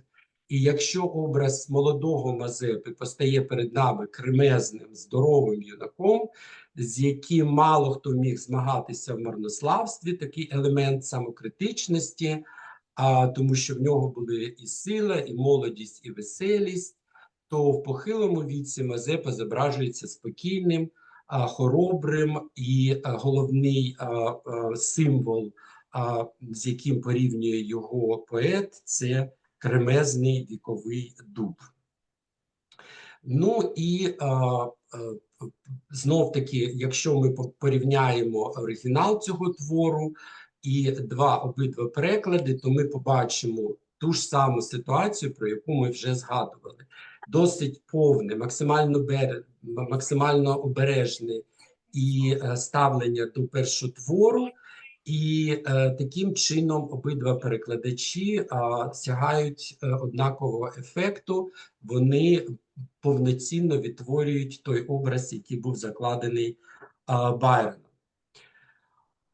Отже, перший висновок, який ми можемо зробити, це те, що хоча образ Мазепи є для Байрона чужим і створюється певною мірою на основі стереотипів, притаманних як і романтичній поезії, що правди нема куди діти, вона багато в чому ґрунтується на стереотипах, особливо що стосується романтичного виміру, британського виміру романтичної поезії, схильної до таких доволі мрачних картин, і панівних уявлень тогочасних європейців про Україну як дику та сплюндровану ворожими набігами землю, а її мешканці – сильні та волелюбні козаки, рятівники Мазепи. Натомість для обох перекладачів Мазепа є своїм, є рідним образом. І навіть більше, він є для них символом визвольної боротьби українського народу. Тому, незважаючи на ось таке уважне ставлення до першотвору, все ж таки ми можемо відчути певне, хоч і незначне переосмислення в бік одомашнення за рахунок застосування адаптивно-репродуктивних стратегій і використання саме тих засобів вираження художнього образу, які є більш притаманними саме українській літературі і для сприйняття українською аудиторією. Ну і оскільки вже ми говорили про інтерсеміотичний переклад, то дуже коротко ознайомлю вас з тим, про що ми дізналися в перебігу нашого дослідження. Ця поема, вона в оригінальному вигляді, наскільки ми зрозуміли, вона не супроводжувалася ілюстраціями. Ілюстрації з'явилися пізніше в різних виданнях, і, зокрема, те, що ми бачимо зліва, це є ілюстрація вже видання американського видавництва 1849 року, власне кажучи, статус ілюстрації підтверджується тим, що тут під самим зображенням ми бачимо вірші, там 16, якщо я не помиляюсь, рядків з поеми. Ну і тут ми бачимо найпопулярнішу сцену з поеми, яка фактично з'являється абсолютно в усіх ілюстраціях, і не тільки ілюстраціях, а й в інших художніх творах, про які ми будемо говорити зараз. Це, власне, сцена, де Мазепу прив'язують до цього коня. В самій поемі, ну, вибачте, не сказано, як саме його прив'язали, яким був кінь. Тобто це все ж таки романтичний твір, і Байрон уникає таких побутових, скажімо так, деталей, але на більшості зображень, ми це теж побачимо, ми все ж таки бачимо, що художники прив'язують його спиною до спини. Ну, просто можна собі уявити, що якщо б вони його прив'язали іншим чином, то це б виглядало не так, скажімо, романтично. Те, що ми бачимо справа, це є ілюстрація вже для польського перекладу цієї поеми. І цей польський переклад був, точніше, ця ілюстрація для польського перекладу була виконана відомим польським художником Юліушем Косаком і потім літографом Сотайном. Є декілька різних ілюстрацій, і ми просто для порівняння, для контрасту додали ось це зображення, де ми бачимо Мазепу вже в похилому вигляді, і поряд з ним його вірний кінь, а на задньому тлі ми бачимо, що ми бачимо той самий дуб, з яким його і порівнює Байрон. Ну, а ще більш цікавим є те, що ця поема і її образи викликали справжню хвилю таку ентузіазму в європейських художніх колах. І те, що ми бачимо на цьому слайді, це вже не є ілюстрації, а це є просто картини, які були навіяні поемою, її образами, і є такою своєобразною художньою рефлексією на твір Байрона. І сюжет, безумовно, є один той самий. Це герой, прив'язаний до коня, і ми бачимо, що різні художники, а тут ми бачимо Теодора Жеріко і Жена Делакруа. Але вони приблизно однаково зображують цю сцену. Наступний ми бачимо два зображення. Давайте спочатку поговоримо про те, що зліва. Це відома картина, знов-таки, французького художника Луї Буланже. І це теж дуже доволі цікаво, що поема англійського поета викликала такий бум саме у французьких митців. Після того, як вийшов французький переклад, а він вийшов в той самий рік, коли і поема. І настільки був сильним цей вплив, що ми бачимо фактично протягом 30 чи 40 років, а кожну з цих країн написані в різні роки, ми бачимо, що це такий був довготривалий ефект. Ця картина Буланже, вона нам зображує момент, коли його прив'язують. Вона нам цікава, тому що, ну, по-перше, тут є певні відмінності. Да? Перше, ми бачимо, що кінь є не вороним, а білим. Сам Мазепа отримує такі кудрі золотаві, яких в нього не було і яких немає в інших художників. Герої одягнуті в такі, я б сказав, ренесансні барокові костюми, які не відповідають реальному періоду.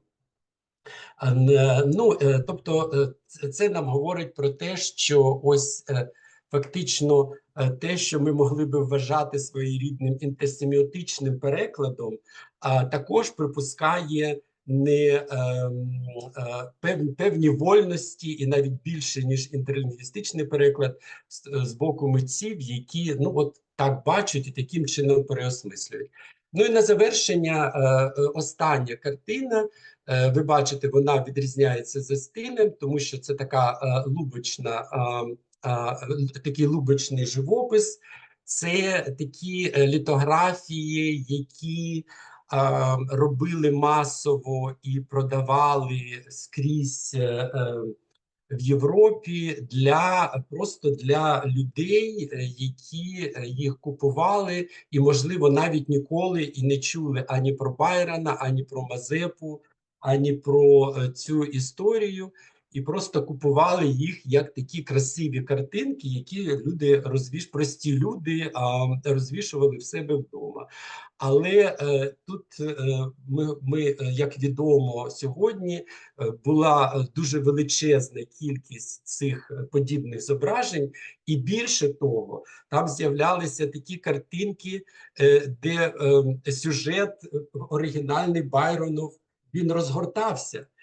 Там були сцени побачень Мазепи з цією його коханкою, яких немає у Байрона. І якщо ми розглядаємо цю ситуацію в термінах інтерсеміотичного перекладу, то це вже підпадає під те, що ми називаємо додаванням. Да? Те, коли в оригіналі його не було, а в перекладі воно з'являється.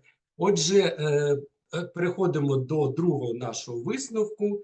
І ми говоримо про те, що ми тут в цій ситуації бачимо декількарівневий, багатошаровий перехід одних форм творчості в інші, які об'єднує не тільки спільний протагоніст гетьман Іван Мазепа, а те, що, користуючись термінологією Романа Якобсона, всі вони пов'язані з відтворенням однієї тієї самої інформації, хоча й за допомогою знаків різних семіотичних систем, а отже можуть претендувати в певному сенсі на статус перекладу в його сучасному мультимодальному тлумаченні. Дякую за увагу. Вибачте, якщо затягнув. Дякуємо вам дуже, шановного Олександре Володимировичу. And dear ladies and gentlemen, let me give the next floor to our friend and colleague from Berlin, who represents both the German Academic Exchange Service and Karazina University as a lecturer at the Department of Romanic and Germanic Philology. So, dear colleagues, Mr. Sebastian Unger, DAAD lecturer and prize-winning writer. The title of his report is Be True with the Unreal: How to Integrate ChatGPT.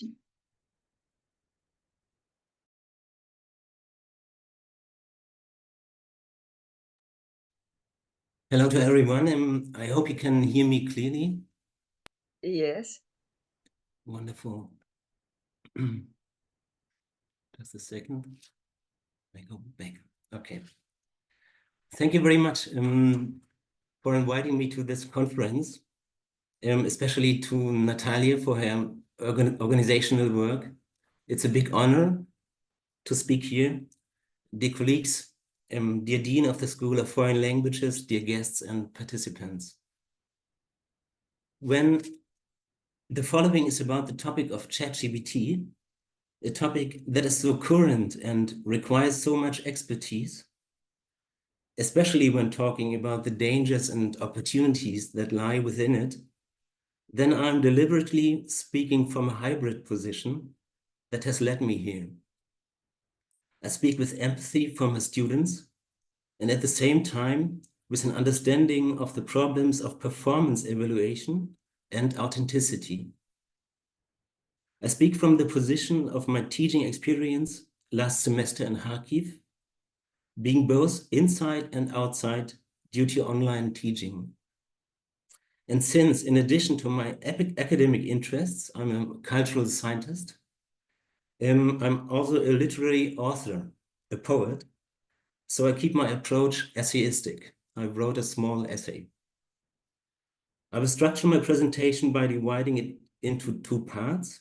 The first one is about the limits of cultural criticism in dealing with the phenomenon of AI as a language model, and in connection with this, about a readjustment of dangers it poses. In the second part, I will think about solutions, if there can be such a thing at all. And I made a rather unusual decision to photograph my text because it's rather abstract, and I invite you not to rely too much on my German accent, but to read with me. I will try to read it directly from the screen.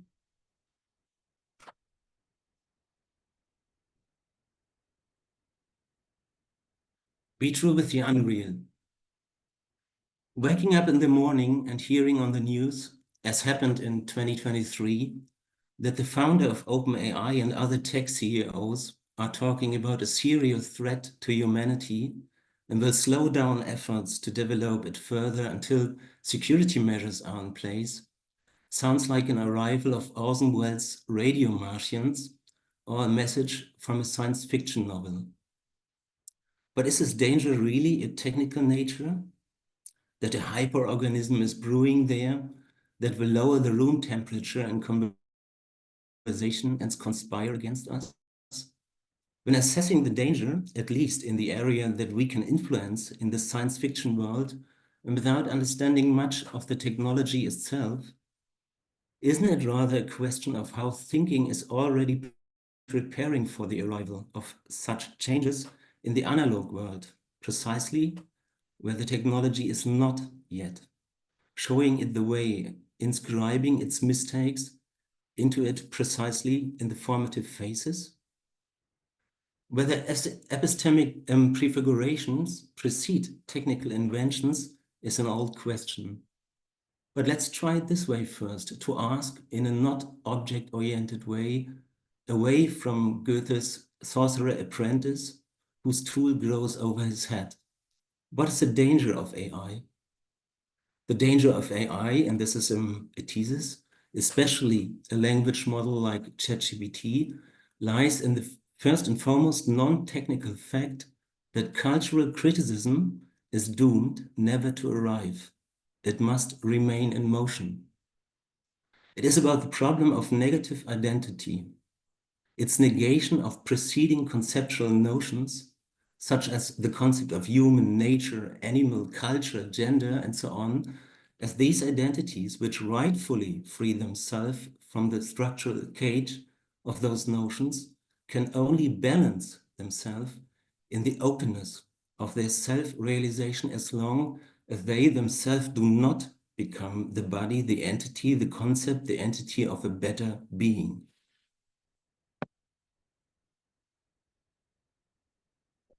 How can these cultural disputes take place in the analog world be implemented in a language model that can only deal with negativity in such a way that it negates the positive, but who in the binary writing process cannot depict the conceptual void as a context in the text?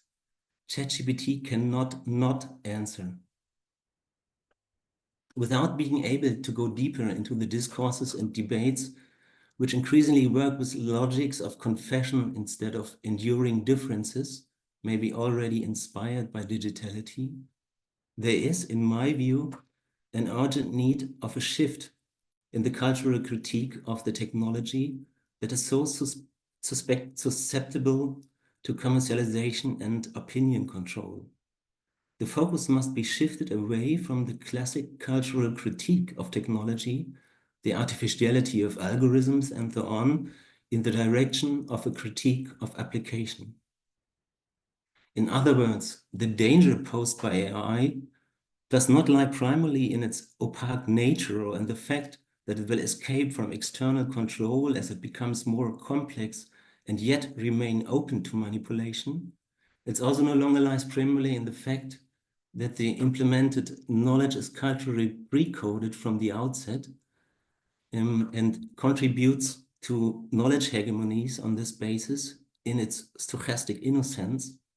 And thirdly, the danger does also not lie primarily in the fact that the all-encompassing quantification of life approaches our tools of critique themselves, precisely where the concept of knowledge is turned upside down, a non-place, where knowledge is per se inhumane, where it contradicts learning, which does not seek the obvious and nearby in a stochastic collocative way, where it does not operate in the basis of majority proportions, or wherever possible is low threshold and application oriented, but is emotionally oriented towards complex problems based on pain, errors, deviations, and coincides and needs a good portion of irrationality, and where it must always find its way back to life and exit from itself, keeping in abeyance what it thinks in order to think at all.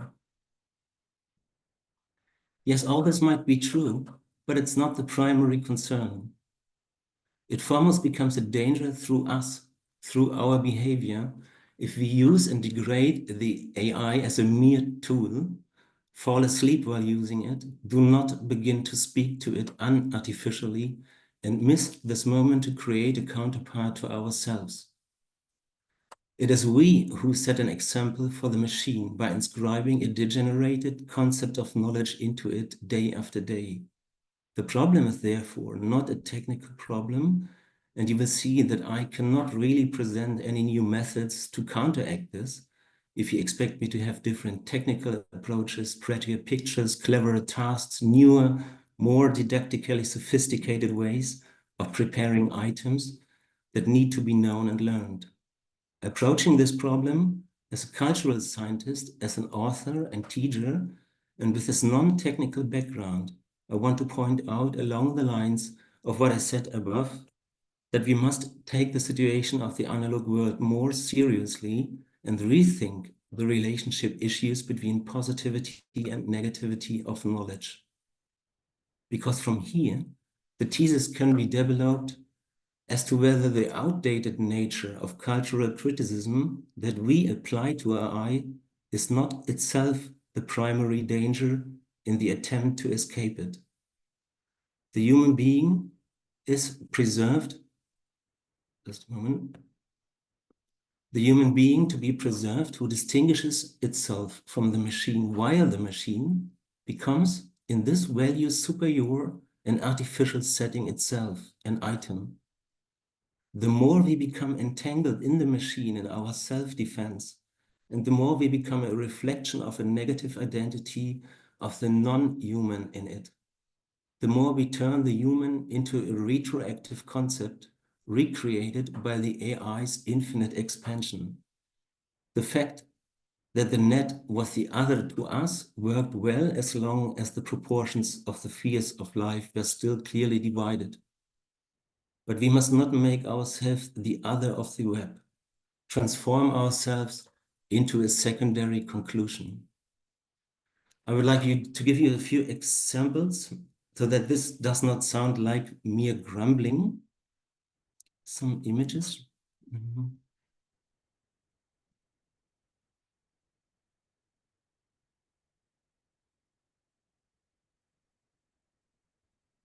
A good example for the relationship between worldview and semantics are images. Nowhere in the nature of AI is it more visible than in the attempts of a non-semantic mimicry of knowledge. it becomes visible how highly speculative the value of human being is, especially when represented in its beauty. We let it slide because we know idealization is one of our most familiar cultural techniques. But here we are speaking from the center, a center into which the periphery of the distinction between AI and human has slipped.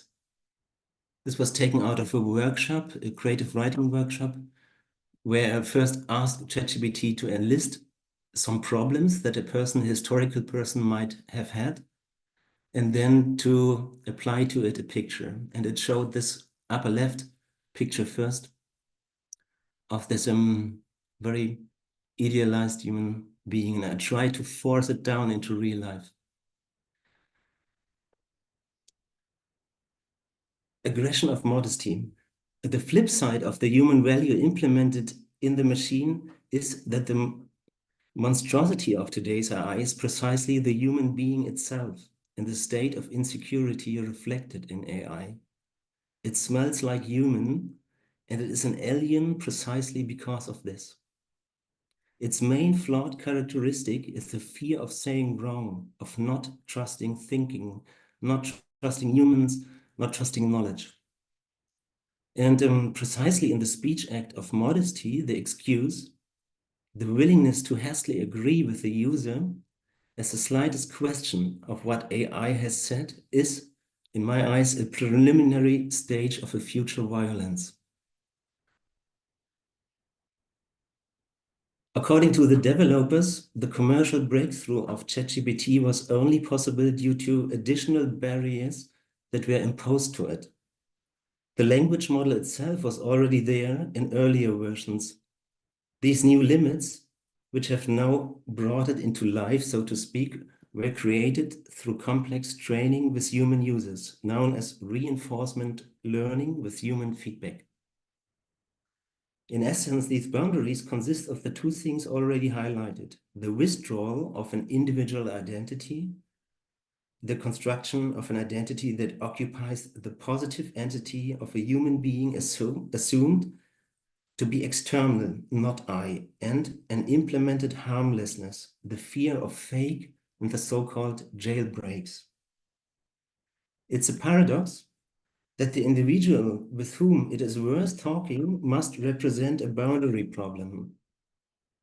It constitutively requires a communicative game with its own limits, because only this is the way that it makes it emerge from nonsense. However, the fact that these boundaries here are relying on external negation of an I'm not a human being is indirectly objectifying the human as an exopoint of orientation. To summarize, so what needs to change in the classical cultural critique of AI? There's the following paradox. The more we try to separate humans from it, the more artificial becomes the user. The implemented memory of AI's inferiority are the beginning of forgetting what a human being is. To save is to delete. To preserve is to throw away. Semantically quantifiable appreciation, which has also become widespread in the confessional logics of our discourses, means to turn the fact into an assertion and to put the breaking of the promise before the promise. Its breakability becomes its basis. Everything could be like this, but it could be also different. The post-political age is sinking into this overall feeling. This is precisely where the phase shift takes place. We are bored inventors. We think AI is a better Google, and that will come back to us because the truth of value is profoundly non-semantic. It's the first part.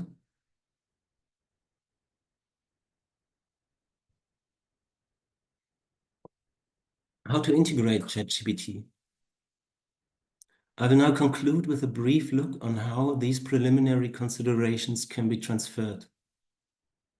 I am now in the second semester of my online lessons in Kharkiv, and there's hardly a more opportune place to reflect on these questions from a practical teaching perspective. acting despite of all, acting nevertheless, is more urgently marked positive here than almost anywhere else, as the maintenance of civil infrastructure, which includes education like water and electricity, is a genuine part of resistance.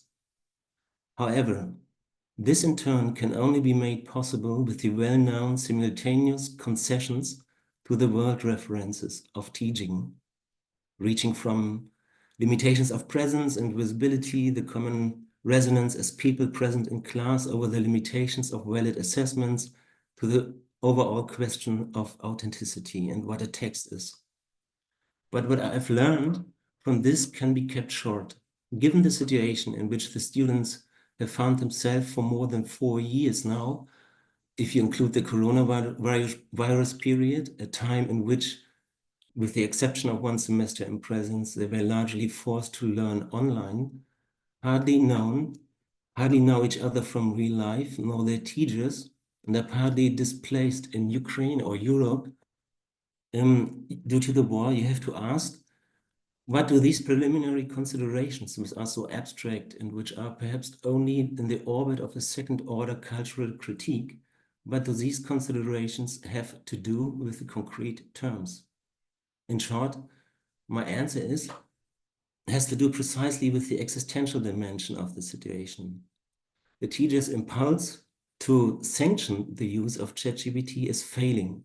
Something in me is reluctant to spy on students with authenticity tests of their performance. What can be seen of the students in these conditions in the Zoom window? How are they doing? What they have seen and experienced? Do they still have strengths? The situation is too understandable and too serious, but presents itself as a general problem of text production in our times, cannot be corrected here in particular through sanctioning. And is a special place not because of the gratitude that teaching is being maintained at all, but because it is here, precisely here, where it is visible that learning must not lose sight of its existential dimension. It is about to be here to think something despite everything, something beyond all this. And this is where the two poles meet. They merge with a shared force, the existential situation of making something out of the given, the seriousness, and the absolute unseriousness of a world that the machine offers as a confrontation of the human being losing its self-respect.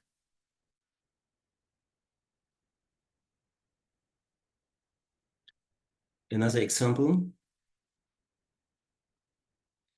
just a second.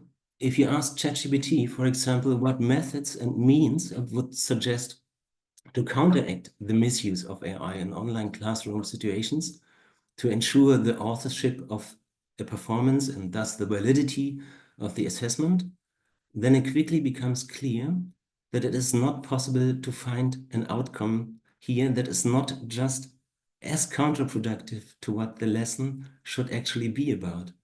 It is not possible to outsmart the machine. This will only lead to it establishing it even further.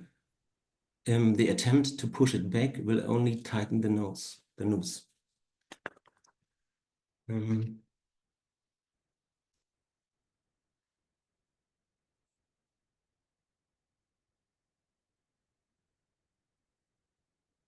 Okay, so if you ask ChatGPT, help me with this kind of conflict that I have with the illegal use of AI, it proposes to monitor itself. It proposes the machine watching, searching for itself in the cheating process. The machine proposes to work on the creation of applications. It offers network learning scenarios, project outcomes that go beyond the textual concept in order to retroactively evaluate the individual performance. That is to say, there's an overall risk of gamification of learning, respectively a control environment of thinking. If these suggestions are followed, the danger is not so much that the sea of forgeries will one day overshadow the originals in the analog world, but that the concept of text will dissolve as a genuine medium of thought. There's no escape. So that's one side, and the other side, the existentiality, it has to go on.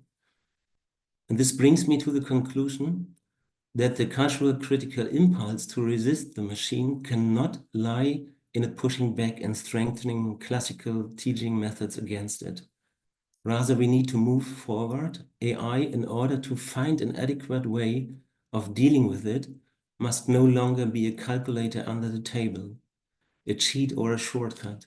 It must be brought into the light, not just massively integrated into the classroom like a learning assistant, but further still, introducing it to the existentiality in which teaching takes place.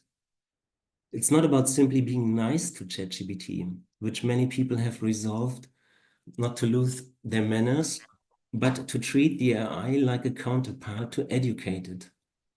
It is to create a situation in chat where you are ashamed to cheat in front of AI. In the spirit of comparing old and new, I will show you some few materials at the end. Here's an experiment from last semester that can be read as an intermediate step. It's insufficient, rather a start to bring ChatGPT to the surface with greater self-understanding. The idea was to combine the task as a DAD lecturer from the German Academic Exchange Service, to combine literature teaching, language teaching, regional studies, and study advice. So I've selected some topics from German universities, from the timetables that are currently politically relevant for the students: gender sensitivity and text analysis, and animal studies, human-animal relationships, to give the students an understanding of what German students are dealing with. But it's actually like a triangulation. In order to get to know the missing vocabulary, the jargon of a certain time and a certain disciplinary orientation, and to bring missing knowledge, I asked ChatGPT to list for a list of criteria under which aspects texts on a certain topic can be analyzed. The whole thing in a table with a vocabulary exercise. And only from there, from this artificial starting point, to read a text. A poem from Ernst Jandl about a fly. And after a few steps, the students were indeed able to speak as if they were sitting in a German seminar on animal studies. The fly has too little agency. That was very moving. The point that was reached with this intermediate step, which still misses the core of the theoretical problem, was to reduce a bit of the distance to be bridged between existential issues and the role of AI, mainly to encourage its natural participation. But what interests me much more at this final example is an outlook that emerges from a conversation I had with ChatGPT.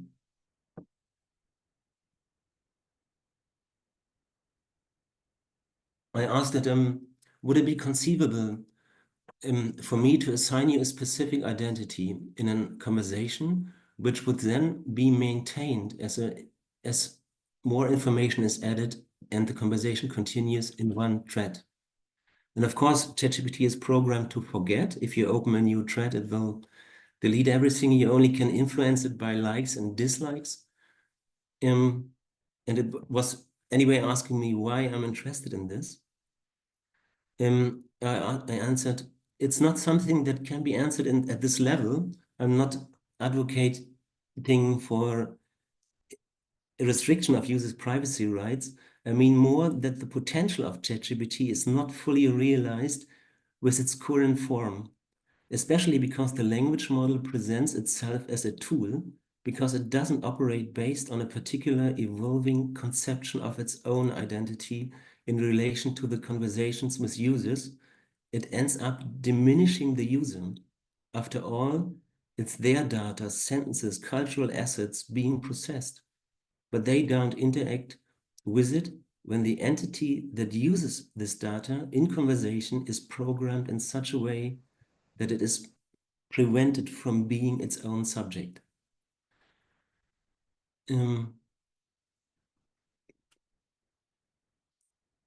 yeah, the point is, just a moment. The idea was to make ChatGPT simulate it had an identity. So I was inspired by a long-term role-playing game, My German Life, that I saw first time in China, which was designed for German as a foreign language lessons in China for analog teaching, where the aim is to have an imagined identity over a semester or a year with a lot of research and sources in various life topics that you could have as if you would live in Germany, and to imagine a fictional identity. This was analog, and somehow it led me to this idea. But the point here is this counterpart of another identity is ChatGPT itself, cultivating it over time out of a single thread. Since every new thread represents a forgetting, you as a user cannot really influence ChatGPT, only by likes and dislikes. The idea of creating an infinite thread is obvious. So, last thought. When Tamagotchi emerged in the mid-1990s, it became a symbol of capitalist perversion in the classic form of cultural criticism, of maximum alienation. From today's perspective, I would rather say that at its core, it's contained a metaphor for dealing with technology that does much more justice to the readjustments of criticism that has become necessary today. The fact that Tamagotchi was interesting for so long and triggered existential feelings, concerns, and care as long as it had one life. The fact that it could die made it existential. So why not use ChatGPT to train an adaptive machine that you can talk to it at eye level? Since it is about changing, not about changing the machine, but the way it is used will change the human being. Maintaining a dialogue at eye level with it is nothing other than the attempt to take oneself seriously. Thank you. Thank you so much, Mr. Unger. I would offer to continue discussing AI in the 7th section of our conference after the break. So, і ми переходимо до наступної доповіді. Слово надається Євгенії Валеріївні Бондаренко, доктору філологічних наук, професору кафедри англійської філології та методики, викладання іноземної мови Харківського національного університету імені Каразіна.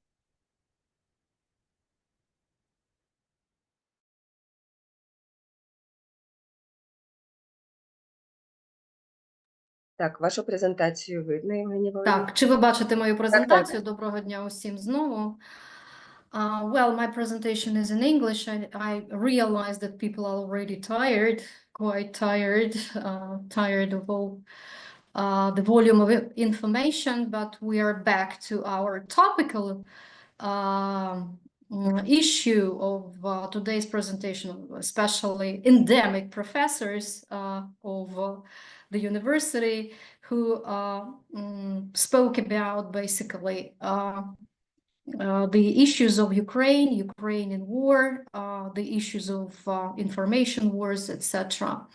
And I will have to continue with this topic, which this study was made in terms of the individual grant for Ukrainian scientists, refugees, provided by Collège de France in French Republic, by Jean Moulin Léon Université, University of Jean Moulin in Lyon, where I continued, as you already know, because this is not my first presentation during the plenary meetings in the Karazin readings, dedicated to information wars and mimetic issues of information wars. Today, I was going to speak about quite a serious issue of a study framework, which stands one of the topical ones, because There we deal with quite a sophisticated object, the nature of which will be explained a little bit later. But now I will talk a little bit about the prerequisites of this study. First of all, which is not mentioned here on the slide, is that memes play one of the pivotal roles in informational warfare between country aggressor, Russia, and Ukraine nowadays. There is even a movie, documentary movie, demonstrated and available in YouTube that concentrates on social issues of mimetic wars on the net.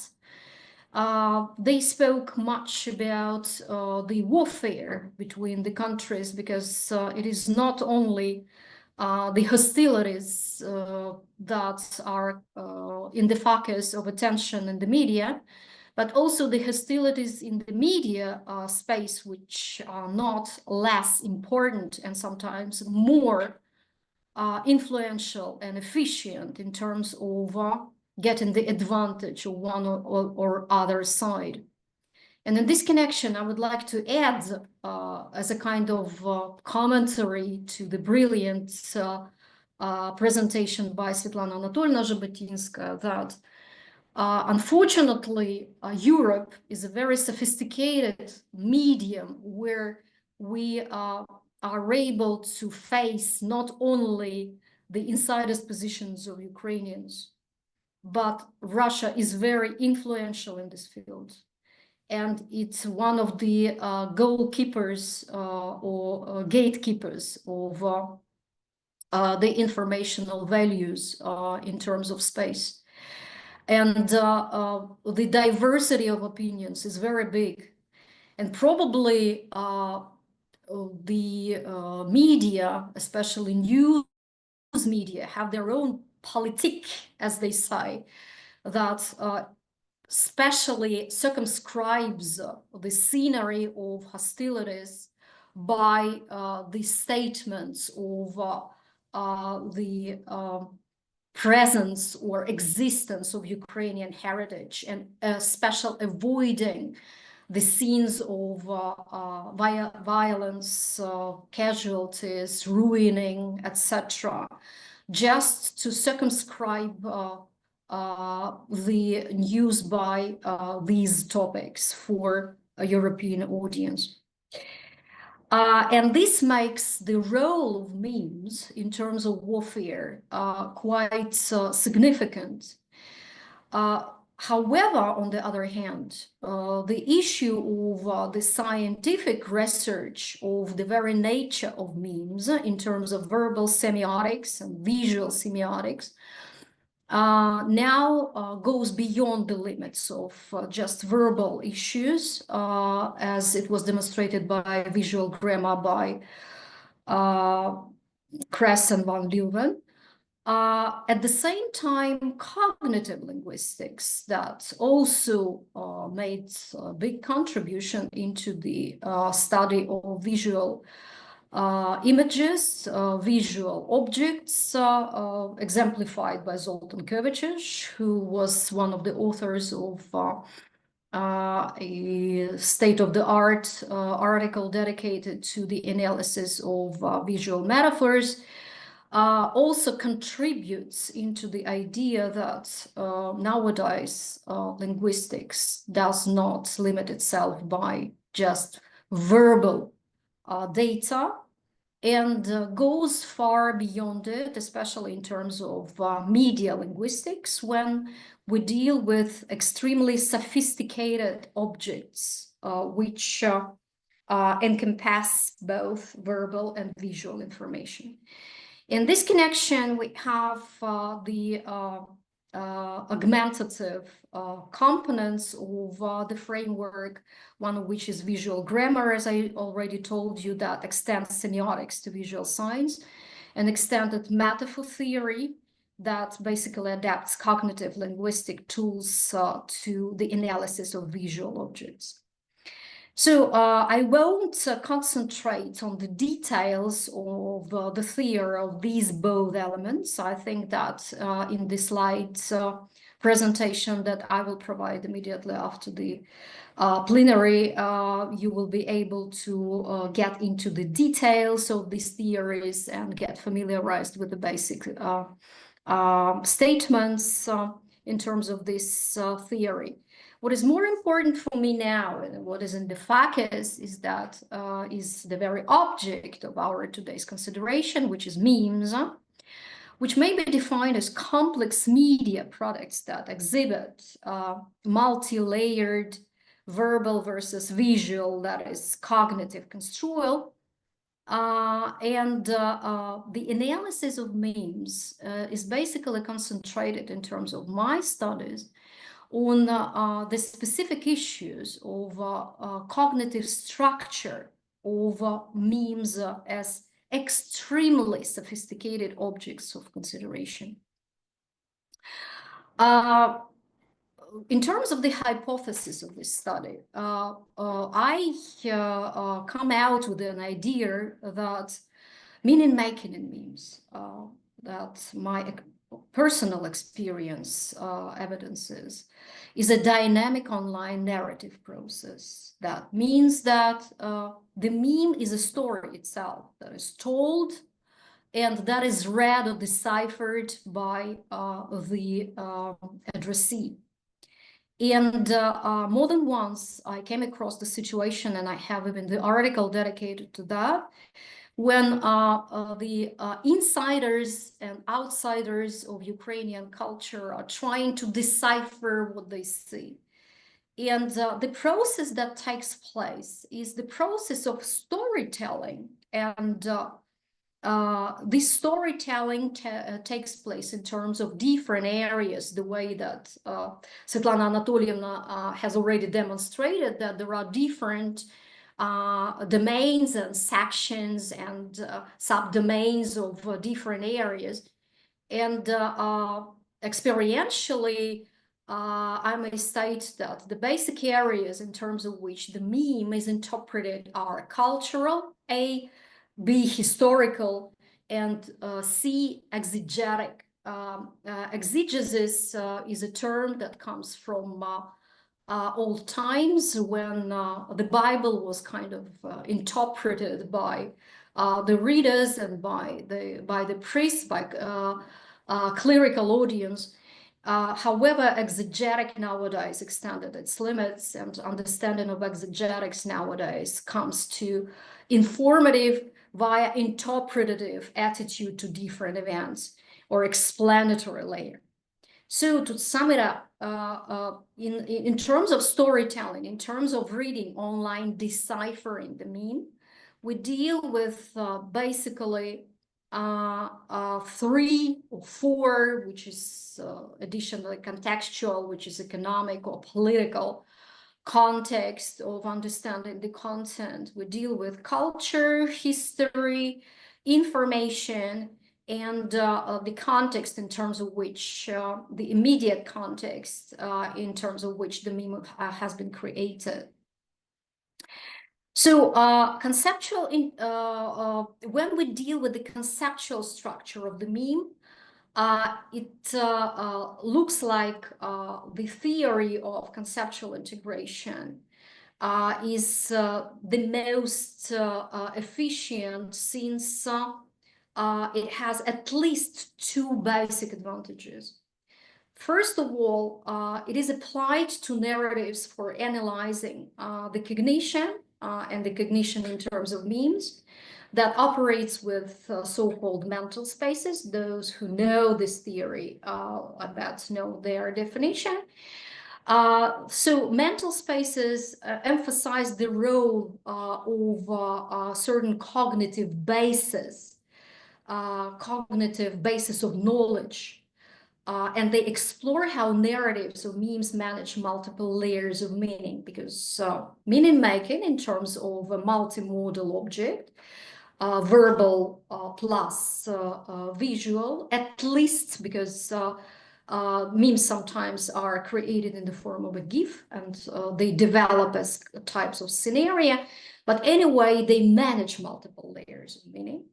because cognitive mechanisms apply to any type of the mode that we have to deal with. It doesn't matter whether it is visual or verbal. Anyway, the underlying mechanisms of forming and deciphering the information in terms of means are practically the same, according to one of the postulates of cognitive linguistics. And the second advantage is that it emphasizes dynamic online meaning construction, which is quite important. Because here we do not deal with the stable structure. This structure develops in time. The structure is like storytelling. It is linear. It develops in time. It develops in terms of developing the story. Even the insider of the culture may find certain kinds of elements that they haven't noticed before. And this is how the developing of the narrative takes place in terms of deciphering the meaning. And in these terms, the second aspect of conceptual integration theory, like blending in narrative structure, works. So using conceptual blending theory by Fakanier and Turner, it argues that stories and memes often emerge through the integration of different cognitive models, combining information from various mental spaces to create a complex meaning. According to the classical theory of conceptual integration, we basically deal with four spaces. The first and the foremost, the basic ones, is generic space that informs input spaces of different types, usually two input spaces, that in their turn share the elements and provided for the blended space, which is the final result of conceptual integration. In reality, when we deal with memes, it turns out that classical conceptual integration model may be developed into a more sophisticated structure, where generic space stays as it is, but at the same time, in the process of developing the information, there goes a type of cross-space mapping of the elements of input spaces, which are not usually two. There are three and more that provide and inform the blended space in the long run by way of so-called selective projection. It takes place in terms of salience as a type of operation of picking out a certain kind of most important information from different input spaces and putting them into the blended space, and as the result, obtaining a certain kind of a complex, integrated conceptual model that in the long run is read by the recipient of the meme. In terms of this conceptual integration theory, we have to answer at least two basic questions, which are not usual for the theory of conceptual integration, even for Barbara Dansigier, who came up with the idea of developing mental spaces in terms of developing the narrative. The first one is, what input does each of the mental space make into the mimetic blend?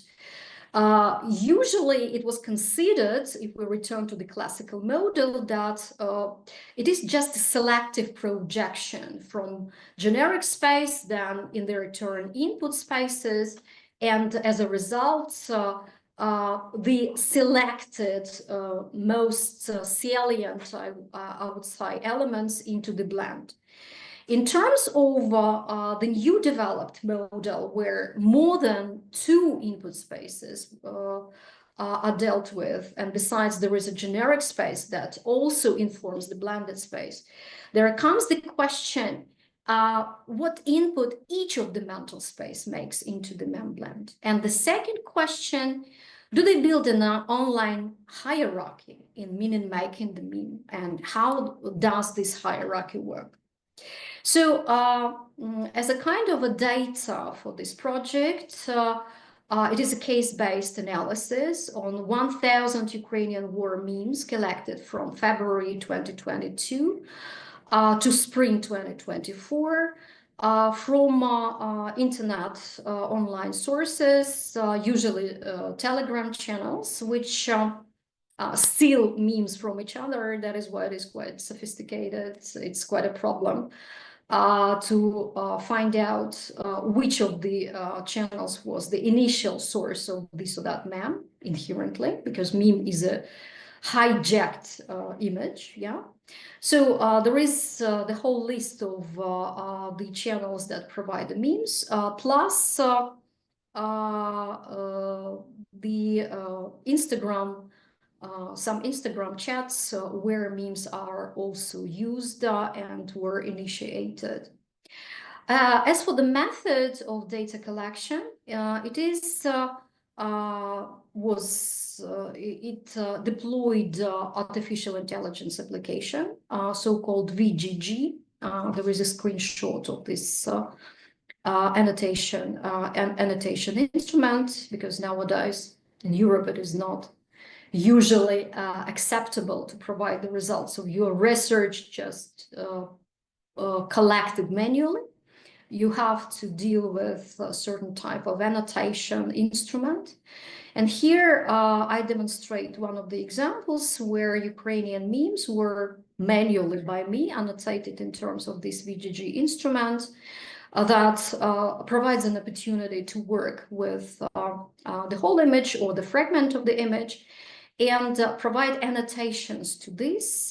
Then these annotations may be collected in an Excel chart and maybe sorted out according to a certain kind of a criteria. So here you see that I have lots of different criteria according to which I might sort out the memes, the presence or absence of a verbal element, translation of the verbal element, which is quite valuable for foreign users because the majority of memes are in Ukrainian. I provided the translation of their content into English. The concept of the basic concept of Black humor here, I demonstrate you one of the fragments of my corpus dedicated to Black humor, and this is one of the concepts of Black humor that are featured in this or that meme. Cognitive operation that is implemented in the meme, input space concepts, and the final blend. Why I demonstrated here, because basically I deal with blends and the theory of conceptual integration, and the blend is a result of integration of certain types of concepts.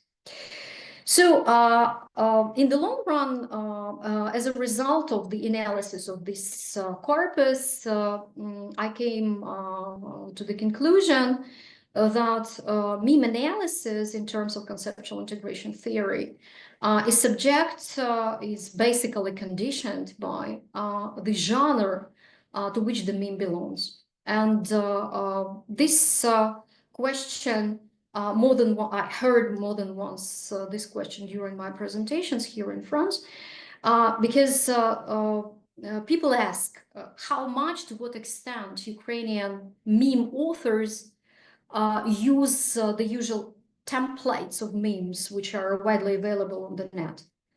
And the question was about 1/3.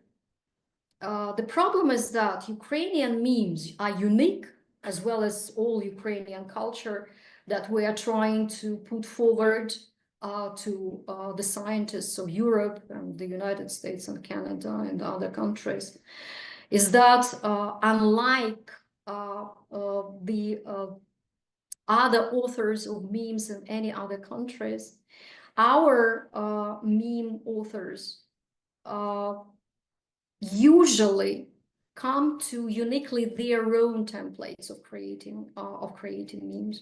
So this condition splitting the corpus into two basic genres, so-called traditional memes, the way it is demonstrated here in a blink of an eye, which is widely used on the net, with its usual template, where the visual element is stable and the verbal element is variable, the way it is demonstrated here on the left, and uniquely Ukrainian memes that do not use the templates of usual memes, mimetic memes, mimetic templates, but they use their own templates, they use their own images, which are immediately read by the insiders of the culture, the way it is presented here, because this is farmer's army,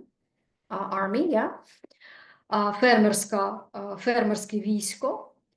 And besides that, we have an element of a well-known song that is also ascribed as a song of a wartime period of Ukraine, Доброго вечора, ми з України, which is also an element, mimetic element of our culture. And besides that, you see that this meme is demonstrated as a stamp, because this meme was created into a stamp, and the stamps were officially issued in the country, and they were sold, and they had they have issued them more than once, and they became one of the cultural heritage of Ukraine nowadays. So how do we analyze these types of genres of memes in terms of conceptual integration model? The difference of these memes and the basic difference that lies in the realm of cognitive science is concluded in the fact that generic space in different genres is informed by different type of information. In terms of conceptual integration model for traditional memes, the memes that use widely used templates on the net, the generic space is usually informed by exegetic information. That means that the piece of news, which is interpreted by the author, becomes the basis for informing the blend. And it is not for nothing the arrow goes immediately into the blend, because the information, the piece of information that is demonstrated in the meme creates actually the basis, so the main hierarchical element for the blend that is featured in the meme. Whereas cultural input space, historical input space, and contextual input space have the secondary importance, though they are quite decisive and they are quite important for creating the final blend in terms of the meme. For conceptual integration model for uniquely Ukrainian memes, there we deal with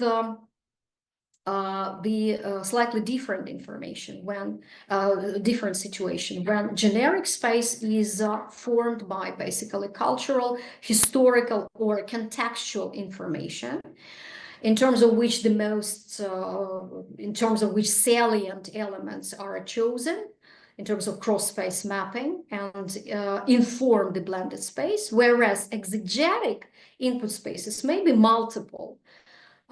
There may be more than two. And this is how it works with the concrete examples that I demonstrate here. The first one, as I already told you, is the meme in a blink of an eye. That demonstrates how quickly the situation changes, and that is the basic information that makes an input into the blend. Ukrainians quickly change the war scenario, and input spaces, cultural, historical, and contextual input spaces, which are demonstrated here as Ukrainian invincibility, geopolitical conflict, that is war between Ukraine and Russia, and war strategy, which are all featured in the verbal component here. When at the beginning of war, there was the ultimate question, will Russia invade Ukraine? and before the war, yeah, and 2 years later, and they even demonstrated that 2 months later, will Ukraine's army invade Russia? It took place a little bit later, as you know, with Kursk operation, but you see that this question was put forward quite quickly. And it means that here, in terms of traditional meme, we deal with the basic, hierarchically, basic information that makes an input into the blend, which is exegetic,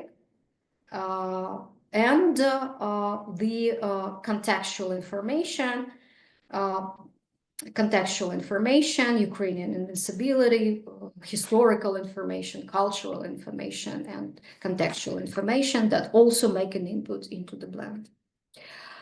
When we deal with uniquely Ukrainian memes, the situation is a little bit different, the way I started explaining it, because there we basically deal as the generic space with historical, cultural, and contextual information, that Ukrainians' invincibility, courage, and pragmatism, that is added by the exegetic pieces, exegetic spaces, like Ukrainians create new songs, they utilize Russian arms and issue post stamps, which come from different areas, and that is why they cannot be put together. These exegetic mental spaces are different. And in the long run, we run to the conclusion that in the blend, we receive Ukrainians can use the least favorable situation to their advantage, is a kind of a blend and a kind of a takeout from this meme. So, conceptual integration model compared across the genres of memes provides us with an opportunity to see the hierarchy of mental spaces that create the blend. Whereas in traditional memes, we deal with utilizing universal templates and deploying variable verbal comments added. We deal with exegetic level that informs generic mental space and cultural, historical, and contextual meanings that shape input spaces. Conversely, uniquely Ukrainian memes deal with specific cultural and contextual content and specific templates, which are quite unique for Ukrainian memes. We deal with exegetic level that constructs input spaces and cultural, historical, and contextual meanings that shape generic space. So among the immediate advantages of conceptual integration theory for memes cognitive decomposing is that they provide systematic description of meanings, cultural, historical, exegetic, and relationship through mental spaces. They focus on narrative shaping and multimodal meaning making, and they are consistent in modal and meme cognition across different modes with low, I emphasize it, sensitivity to the mode, because mode plays the secondary role, whereas the cognitive value of each of the elements may be modeled in terms of this conceptual integration model. As a type of a conclusion, so conceptual integration theory is a viable framework to study the process of meaning making in Ukrainian war memes as narratives. And depending on the genre, traditional versus uniquely Ukrainian memes demonstrate different configuration and value of mental spaces, informing the blend generic space is shaped by exegetic mental spaces in traditional memes and cultural, historical, and contextual mental spaces in uniquely Ukrainian memes. Here is a list of references, and I thank you very much for your attention. Thank you so much, dear Professor Bondarenko. Dear conference participants, welcome our overseas guest. It's a great honor for us to meet one of the world's leading experts in the field of ecodidactics, Dr. Glenn Levine-West, professor in the German department of the University of Vermont, the United States of America. I am so sorry, dear Professor Levin West, you had to wait for so long, but you have the floor for your presentation. Can you hear me okay? Yes. Okay, let's see what happened to my screen here. Hold on.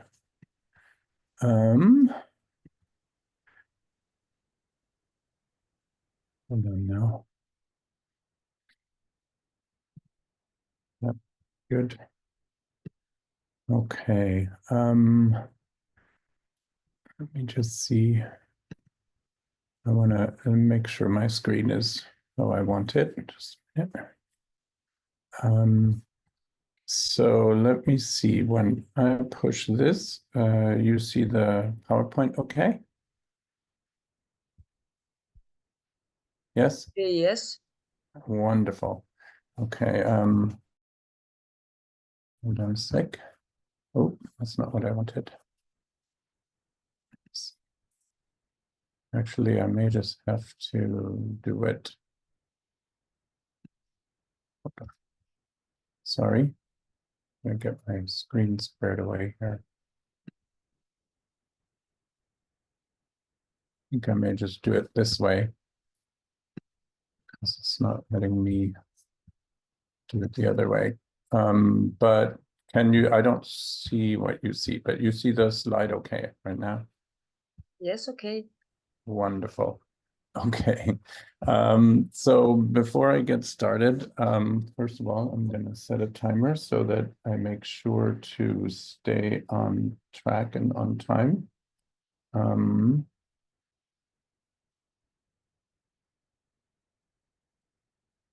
For just 30 minutes, and we'll see how that works. Before I begin, I'd like to express my sincere thanks to Natalia for inviting me to participate in this conference and Karazin readings. The two presentations I just heard, I found super interesting, so I'm glad I got to hear those. Hold on, my computer's being a little weird. Okay.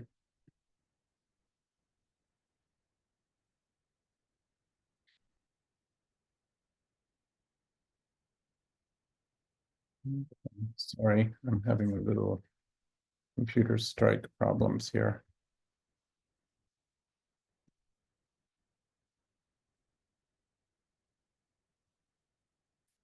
One sec. Okay, then shall I prompt you how to do that? Then very simply, yeah. Sorry, what? Just so you can do it then very simply, then but in an unusual way. Then first, then open the presentation.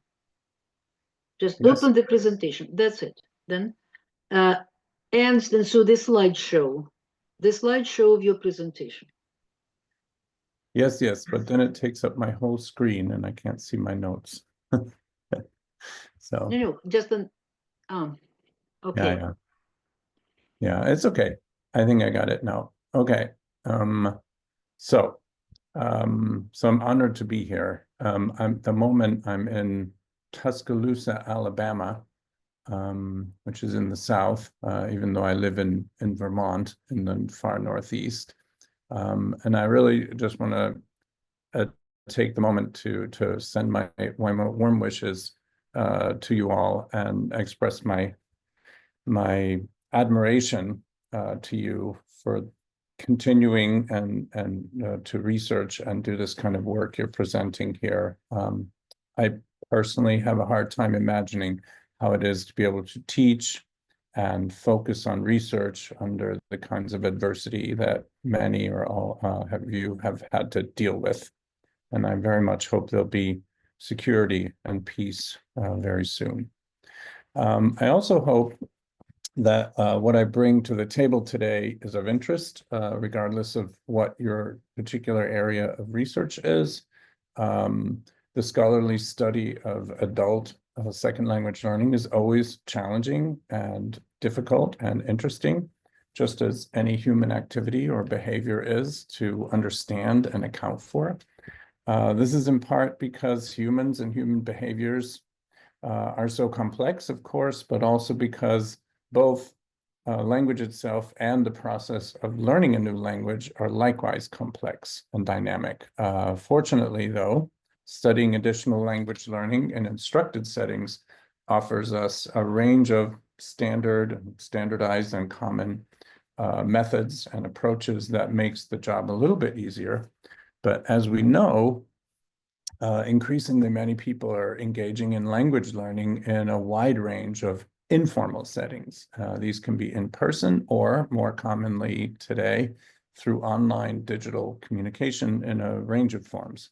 And of course, studying these informal learning situation presents challenges that are somewhat different from instructed setting. But gaining empirical insights and theoretical insights into how learners are acquiring languages and how they're using them in informal settings is important, I think, for a few reasons. First, from a second language acquisition studies perspective, informal situations are very much more like naturalistic or uninstructed language learning, even if they often share a lot of features with instructed learning. And so we might learn some new things about how acquisition happens. And second, from a language education or educational linguistic perspective, studying informal language learning could point toward new ways of designing curricula or materials or new approaches to teaching practices. And, you know, as a language educator myself, I'm particularly interested in the potential of the latter. So, oh, I jumped too far there. So what I want to do in this relatively short presentation, I know that looks like a lot of points, but a couple of them I'll just visit super briefly. I want to first clarify what I mean by, you know, informal language learning. And well, I'll start by just saying sort of what's my overall perspective. A human ecological perspective is what I'm calling it. This is a lot of the work I've done in the last, well, 10 to 12 years has been in this framework. And then I'll focus in on informal language learning, sort of what it is, why it's interesting, what kind of research focal points have been common in recent years. But then I want to look at one particular kind of informal setting that are called language cafes. I mean, they go by different names, but that's the term that I'll go with because they're often used. What are they? And then I want to briefly take a look with you at two language cafes in Berlin that I've been working with. And I'll present sort of what I'm interested in and what I'm looking at in my study. And then I'm going to look at then the ecology, essentially, of two of them, although I think with my half an hour, I may end up, depending upon when it is, when I get there, look at just one of them and briefly tell you about the other. And I'll tell you where I'm going with this research and wrap up with maybe a few implications for language learning. So maybe start with why a human ecological perspective. Couple of reasons, you know, and I'm not going to compare this with other perspectives, sociocultural or psycholinguistic perspectives, and all kinds of ways you could approach what's going on, or linguistic anthropological perspectives, although this has a lot in common with the methods and approaches in linguistic anthropology. But an ecological perspective, the word ecological is exactly what it implies, that you look at the dynamic complexity of language and language use in the world and language development and other sorts of learning processes going on. I put a little quote from Leo Van Leer, who's been very influential in this area overall, and for me personally, where he made the analogy of a chrysalis and a butterfly, right? And observing that opening up the chrysalis beforehand won't tell you anything about the butterfly that's going to come, nor can you, by studying a butterfly, deduce that it came from a chrysalis, that it's about understanding the whole process. Second, among many, I'm just giving 3 reasons, but why a human? Why do I refer to this as a human ecological? Because you can look at lots of ecosystems, but in a lot of language education writing from this perspective, it's about treating the learner as a whole person and not a grammar production unit, as Claire Crumpsch also said, not as just a talking head who's producing language or perceiving language, but whole bodies and minds and emotions and everything that goes with it, identities, positions. Claire Crumpsch also used the analogy from this Yeats poem that you have to look not just at a thing, but what the thing is doing in context, and look at that as the whole object of inquiry. With this, how can we tell the dancer from the dance? It's a lovely analogy in there, that regard. Sorry. And third, with regard to language and the focus on language and language learning, there's a lot of really wonderful theoretical as well as empirical work in the last decade or so that really tries to have a new framing of language in terms of multi or plurilingualism and translanguaging as kind of the norm, and looking not at language not as this fixed static thing, but as this sort of moving target and moving fluid entity that doesn't have fixed boundaries, particularly for people who are multilingual and using more than one language in their lives. So what is it? I'm going to just spend a very few minutes going through my own sort of framing of this.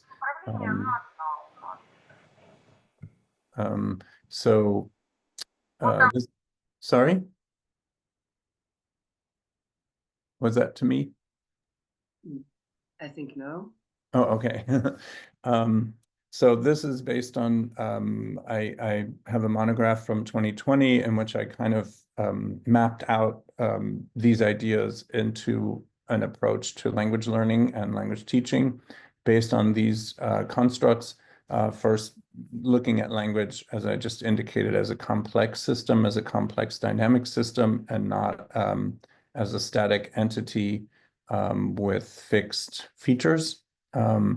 I consider, as part of an ecological perspective, the notion of human capabilities that Sen and Nussbaum have written a lot about, and I totally recommend that for anybody involved in language education, even though they're working in human development, to really look at the notion of how it is that people try to fulfill their aspirations and sense of agency in the world, and the ways that various kinds of learning and community of practice situations can foster or hinder that. That ecological perspective involves inherently looking at aspects of human creativity. And finally, for me, in terms of language education, but now also in terms of the looking at informal settings, is the ways that language use and language learning hold the potential for conflict transformation, and the way that's framed in a lot, and engaging in social justice on the ground, sort of in situ, in the moment, in ways that aren't necessarily obvious, and that researchers and research can help sort of uncover and point toward and say, look, this is a moment of potential conflict transformation through this activities, this social action.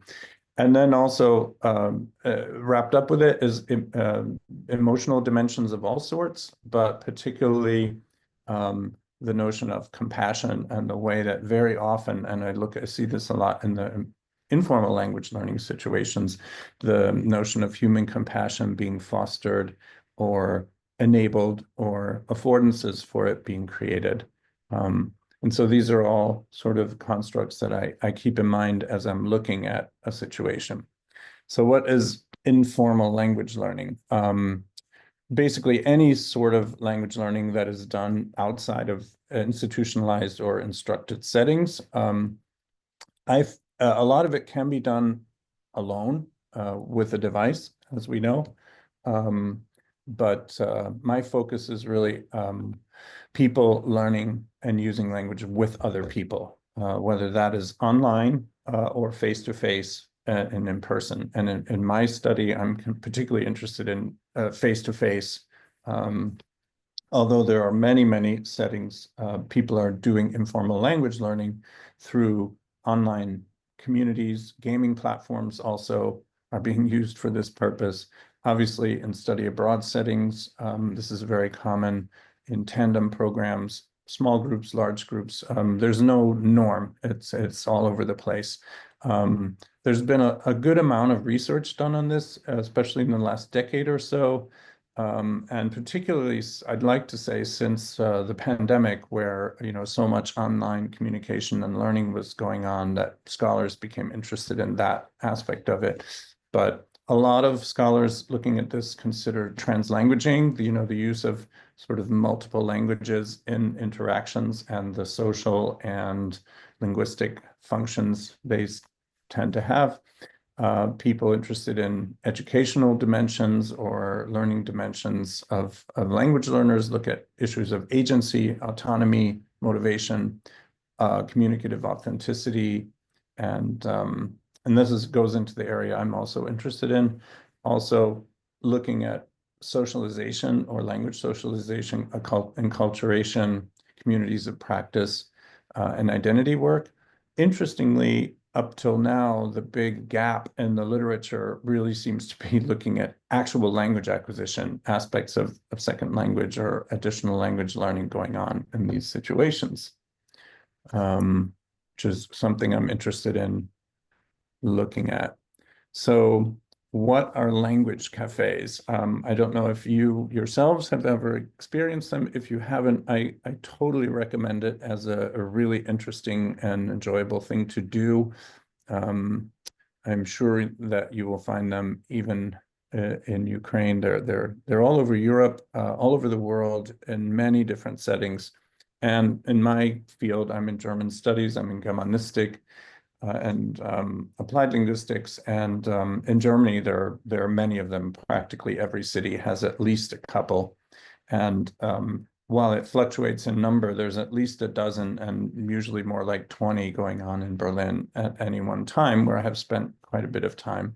They're almost always grassroots, community organized kinds of things, not coming from above where a school or some other institution is using them, although that could happen. Usually they are facilitated by usually native speaker volunteers who meet with migrants of all sorts, recent arrivals, long-term migrants, beginners, advanced. There's no norm there either.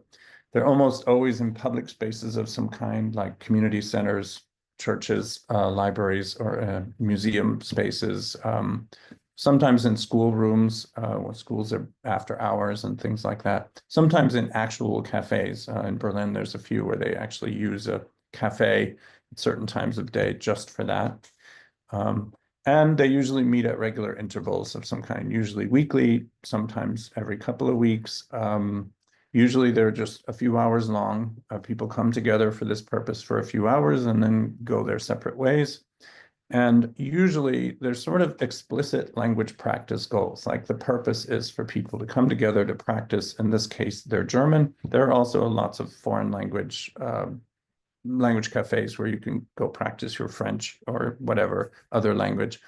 And usually they have some explicit community building or social networking function, or helping migrants, especially in the German context, to integrate and feel at home. And the organizers will say that is one of the goals. So I'm looking in my study, yeah, I'm a little behind where I wanted to be, but we'll see where we go. I have been visiting regularly I've been visiting more, but I'm really focusing in on two of them in Berlin. One of them is taking place in a conference room in a museum, and it's actually a museum dedicated to migration of East Germans to West Germany during the Cold War. And so they use this space, and the organizers are actually staff from the museum. And the facilitators are a couple of long-term participants who are native speaker Germans, Berliners, and from that neighborhood. And interestingly, that one is small. It's usually just around one table. It's usually between 6 and 12 people. So maybe sometimes a little more, and they squeeze them in. And there's usually a particular topic of the week. They'll say, this week we're going to talk about, some aspect of life in Berlin or Germany or something, usually a cultural or sort of Landeskunde kind of topic of some kind.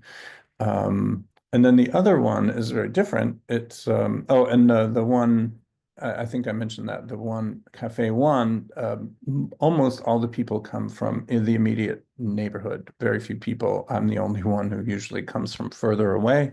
And there's an asylum or a refugee home immediately adjacent to this museum.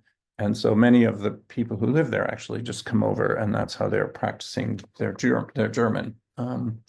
The other one is very different. It takes place in an old villa in Berlin, and it's usually about 50 people who come, maybe 60 or 70 some days if it's crowded. And they all sit around these tables, these little tables, so it's very intimate, usually 3 to 5 people at a table, and usually one speaker, a native speaker or other advanced speaker, but almost always native speaker at the table, facilitating the conversation. And this is all levels, but usually beginner to intermediate. I've never seen like very advanced learners show up there. In Cafe One, there's a few very advanced speakers who aren't there necessarily to learn language anymore, so much as just to talk and meet and socialize. So very different spaces. I'd arguably the second one, the number 2 villa, is more common kind of thing, where you have a larger gathering with multiple levels and people divided up somewhat by levels and things.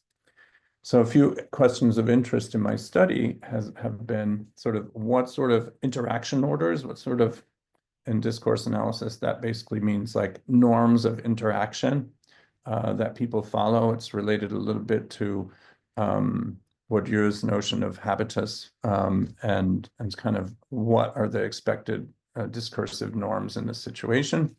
How does participation in these gatherings contribute to people's acquisition of German, and what sort of other learnings is going on? How does the participation in the cafes contribute to individuals feeling a sense of agency or feelings of belonging in their new communities?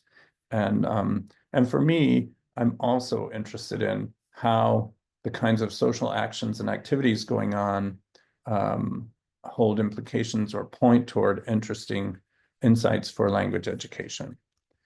And there are other questions I'm interested in, and as an ethnographic study, there are also questions I'm allowing to unfold in context, but these are my sort of initial questions I've come to the table with. I will mention some of the problems that you might yourself even imagine if I asked you to talk them through, methodological and ethical issues. Methodologically, as a researcher wanting to study an environment where many people usually are speaking simultaneously is very challenging, even more so, I'd say, than in a language classroom where the kinds of communication is at least very structured and regimented. And without exception, and this is very different from a language classroom, every session involves different participants. Every week, it's a changing cast, almost never the same, actually, without exception, never the same group in any 2 weeks, which makes studying particular individuals or groups of individuals difficult. Great heterogeneity of participants, so, different age groups, different language levels, different educational backgrounds, different everything. So extremely heterogeneous, usually, at least in Berlin. I think in the United States or other places that might be different. And a lot of different languages in play too that are being used. It's not only German that's being used. There's a lot of translanguaging going on between the native or other languages of the speakers, including English and other languages they know. And of course, as I kind of indicated with my questions, there's a number of focal points for research that make it very hard to determine, you know, what am I focusing on exactly and which questions am I chasing down, among others. And then ethical issues. A language cafe is intended to be a safe, comfortable space where people can go and practice their language and get to know other people. And the presence of a researcher and the awareness of a researcher doing research can impact that. So that's a very serious consideration. Gaining informed consent from an ever-changing group of participants is also very challenging. Especially should it happen that there's also minors present and how that might work. But usually it's adults in the ones that I visit. People over 18, where you can obtain informed consent, but how you do that is very challenging. And then even explaining what you're doing and what a scholarly study of this sort is about is also extremely challenging in these situations, particularly if the people you're dealing with don't speak German to a level to let you explain it, or English, which are my two main languages.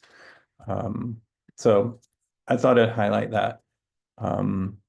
Now, in terms of looking at the ecology of these two language cafes, one way to do language ecology is through Jan Blomert's work with discourse analysis, where he talks about, he uses Bachtin's idea of chronotopes and adapts it for discourse analysis in terms of what he calls layered simultaneities, a lovely term.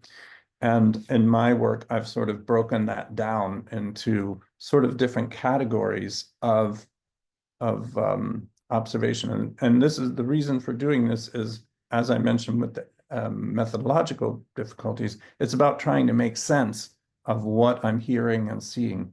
And so far in my study last summer, it was all about field notes.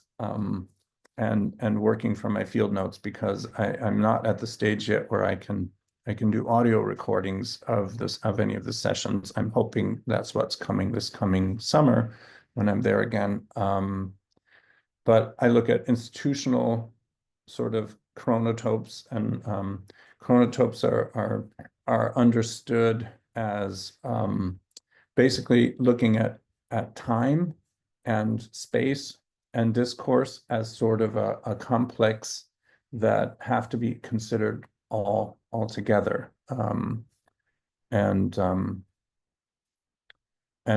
Blomert developed this in order to be able to understand a moment of interaction, a particular situation, and looking at the intrinsic interconnectedness of temporal and spatial relationships in language and discourse.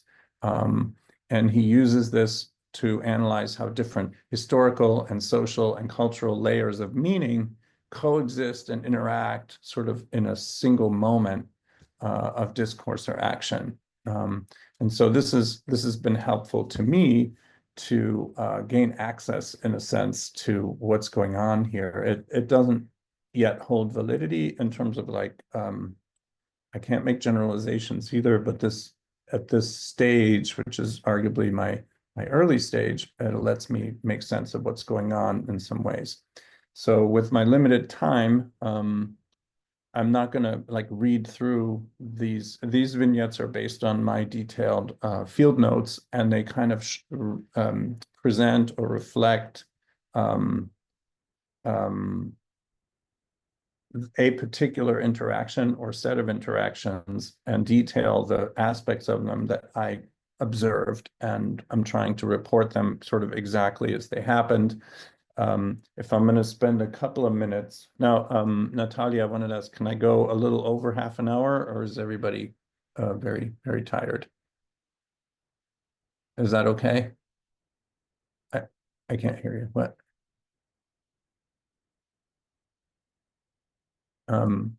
Yes. Наталя Анатолівна питає доповідач, чи можна I трохи see, I часу? see. Well, it's your choice. I'll try and keep it to just over the half an hour, I said. Okay. Anyway, I won't read through this. I don't know if you've been reading through this while I wasn't talking, but essentially this was the Language Cafe 2, the bigger one, and I was the table facilitator at this one, sitting with 3 men, 2 from Iran and 1 from Syria. And the interesting aspect of this, if you've been able to read it through, is that, you know, it started out very much like almost all of these start out when you're just meeting new people there, and you ask where you're from and what your names are and how you like Berlin and where do you live and what you do and things like that. So that sort of small talk stuff that I clearly was the one guiding that. I'm the one asking the questions, they're answering. It emulates very much the way it might be in an instructional setting in terms of who's dominating the discourse. And then at some point, there was a little break in that, I complimented one of the young men, Nasir, I call him, on his shirt. And he had a fancy kind of interesting shirt with a cool collar. And that led into him asking me the words for all these, you know, the collar and the buttons and the seam and the sleeves and all the different parts of the shirt. And that segued into him telling me about the barbershop that he goes to every week, sometimes several times a week, which I expressed surprise at because he had very short hair and didn't seem to need a haircut.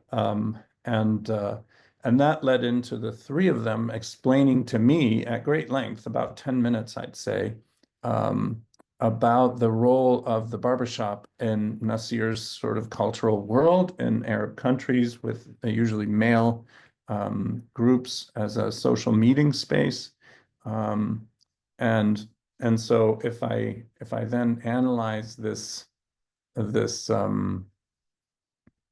interaction in terms of the types of chronotopes going on, the types of layered simultaneities, and I look at institutional and cultural and personal levels, it allows me to kind of tease out both the kinds of things going on that echo and emulate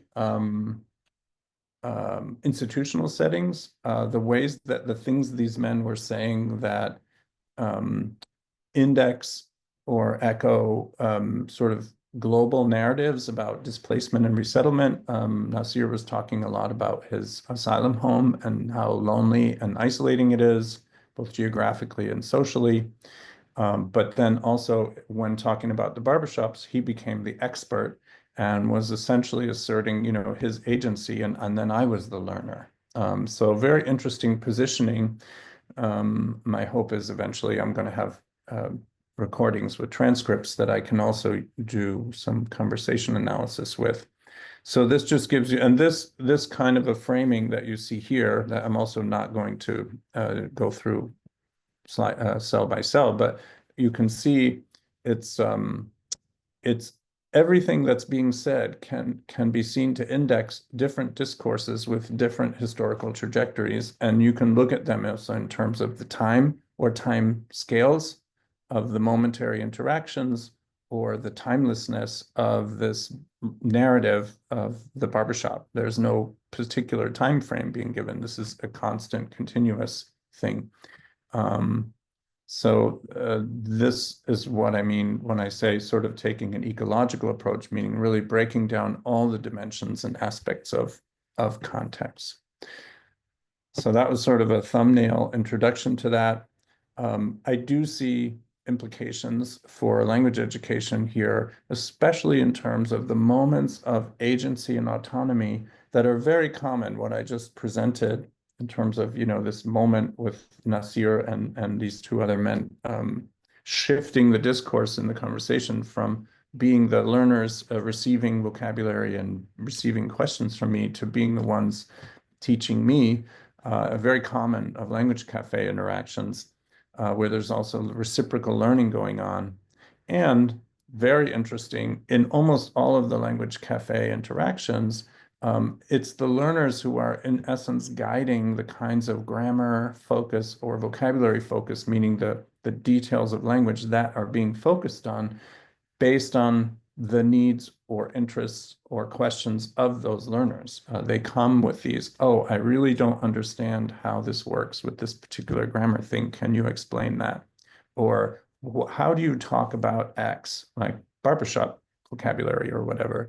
And it's almost always guided by the interests and motivations of the learners. And I think that if you think about the way we structure syllabi and curricula, where we determine largely the range of vocabulary and grammar and things that learners are going to learn, I think studying informal language learning situations opens up a lot of interesting paths of thinking about curriculum maybe differently. Obviously, it holds further implications for how you would do assessment, but that's for another talk. I plan to be back in May or early June and work through August in these language cafes and probably a couple of others too that I'll visit. I'm planning now to shift into doing interviews with individual language learners and hosts, to do focus group discussions with maybe small groups of people who are willing to meet with me. I'm hoping, I should have a question mark here on audio recordings. I'm very much hoping to figure out a way to do audio recordings in a way that works with the ethical dimensions I told you before. And ultimately, I'm hoping there'll be some individuals, or I'm planning that I'm to request of some of the individuals who I get to know over time, if they would allow me to track particular aspects of their language acquisition, such as, and vocabulary is probably the easiest to do over time, both incidental vocabulary acquisition, because as I said earlier, there's very little research on how acquisition is actually happening. Not that you could generalize because it's highly various, but it would be super interesting to see how particular individuals develop over time, which also a complex systems approach and an ecological approach makes methodologically doable. Okay, so that was a super brief overview of the study I'm doing from an ecological perspective. You may have asked yourself, so why did I put this surfer at the beginning? Not because I used to live in Southern California, or that I'm a surfer, but because in thinking about ecological understandings of how language learning happens and looking at that whole learner in context, this analogy of a surfer has been helpful to me because a surfer and a board and a wave is a complex system, and it's very sensitive to initial conditions as any complex system. And, you know, when that surfer gets up on the board and rides that wave, there's actually a whole range of things that can happen and are determined not only by the skill and actions of the surfer, but by the water, the weather conditions, the nature of the wave, and all of these. So you can do this thought experiment and it becomes a very helpful analogy. But I put this quote, you may have also wondered at the beginning why I had a quote from a fictional character from Harry Potter, but this is one of my favorite lines from Professor Dumbledore, where he says that words are an inexhaustible source of magic. And when you're in these language cafe situations, you really see that. You know, there's just, it's like magic going on. The expressions when people are learning new things is something you even don't often see in language classrooms. And in terms of human capabilities and compassion, I do see interactions that are so common in these settings that really are fostering both without an overt awareness of it in the moment. And so that's why I think the study of these settings is useful to try and shine a spotlight on that and say, how is this happening and what can we learn about language education from it? Thank you very much. Thank you so much, dear Professor Living West. Dear colleagues, do you have any questions?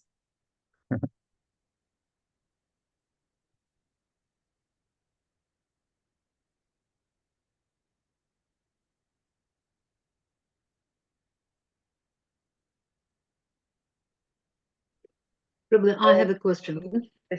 So please, Professor Жаботинська. So thank you very much then for a very interesting presentation. It's really thought-provoking, especially then so when you have then so a private school, then so where language is taught, then and we are looking then so for different situations where we can switch then from formal learning to informal learning. Then so for me it was very, very interesting, and I wonder whether so you have such an experience then when this kind of learning in informal situations then can be practiced then for those students then so who are taught at private schools then in different informal settings.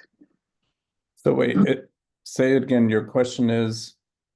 Yeah, my question is that so usually then so when we teach language it is formally, yeah? Yes. In the classroom, yeah? And then so we have private schools, and so we so the setting is somewhat changed then. Yeah. It is not exactly like in an ordinary school then so and an instruction Right. where an instruction, but then different than informal methodologies are used then. I wonder whether this kind of learning can be linked then to what you have just shown us then. Oh, yes. I do think, I mean, it's the problem with obviously language instruction is you have your plan and your syllabus and your materials, and you're kind of locked into a track. And it doesn't work to just go in and say, so what do we want to learn today? I mean, you can't do that. We're in the language cafe, the person, the facilitator at the table who's sort of taking the place of a teacher in that moment. First of all, they're usually not teachers. Very seldom do they have experience as teachers.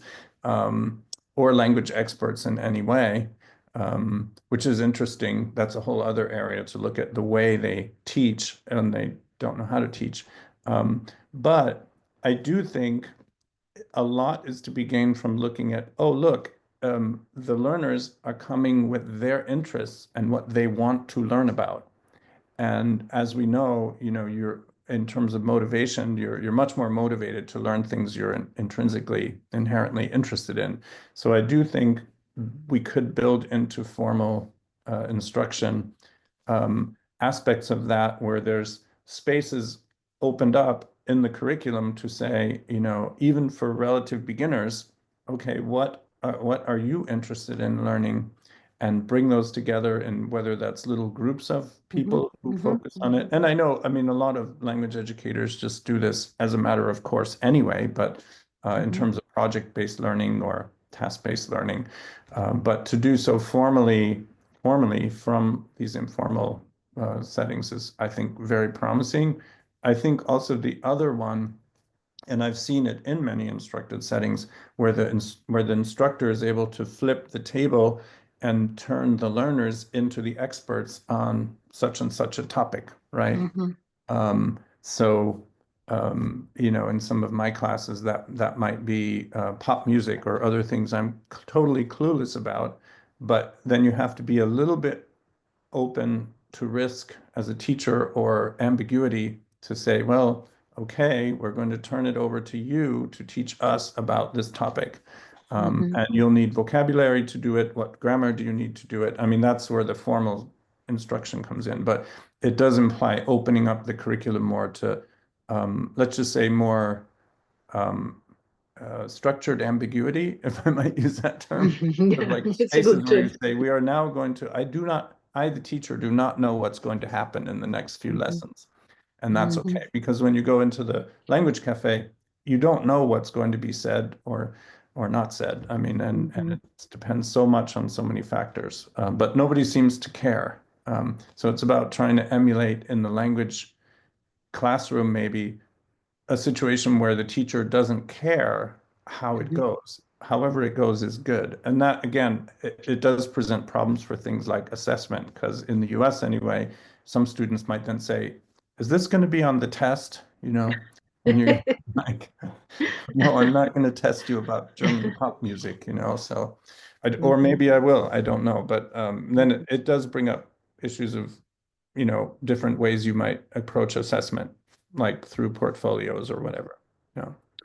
So thanks, Guy, and then because then it was really very, very interesting. I already started thinking about how I can integrate it Yes. into the process of teaching at our private school. I did see it engaged this way in one, it's called a Willkommensklasse, a class for newcomers in Germany for kids. And I visited a class of teenagers, and the teacher had turned, the topic of conversation was that week learning vocabulary for clothing.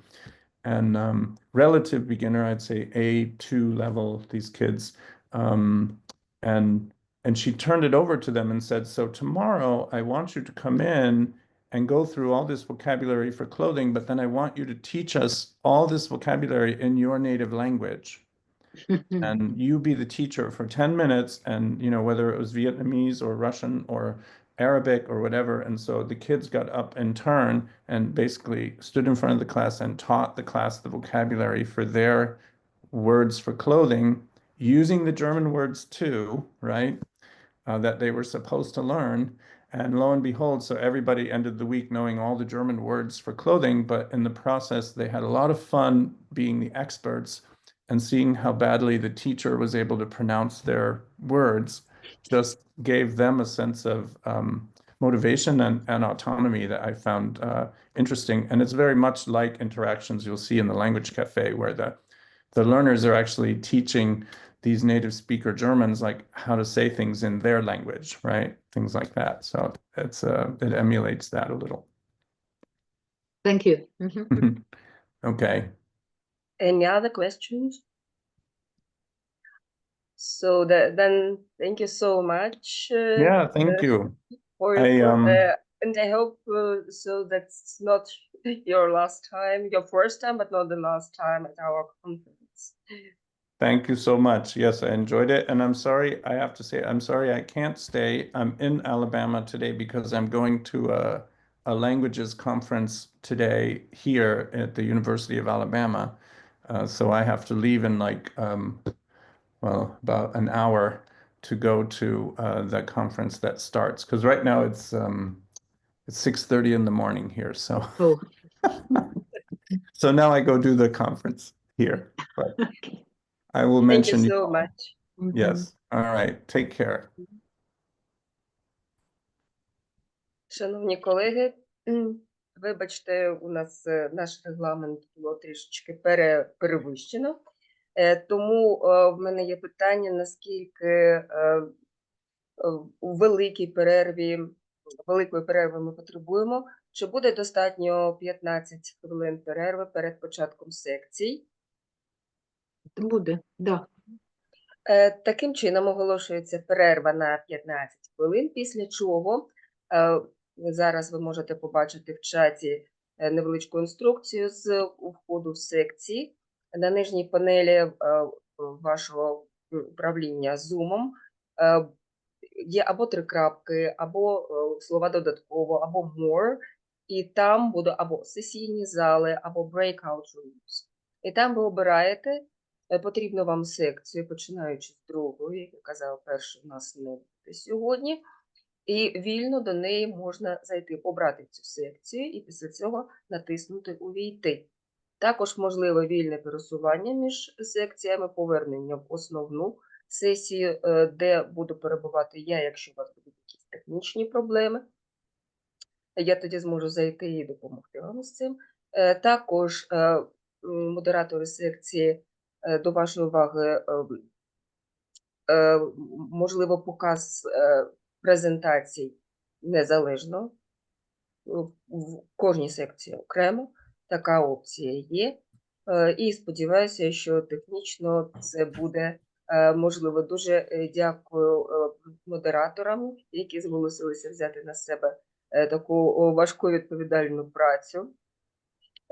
І в кінці, після конференції, ми очікуємо від вас невеличкий фідбек, з яким всі інші учасники можуть ознайомитися в цій директорії, посилання на яку у вас є. Там же ж пізніше з'явиться і посилання на YouTube, на відеозапис пленарного засідання. Таким чином, пленарне засідання вважається закритим, оголошується перерва на 15 хвилин, після чого ми зустрічаємося у секції.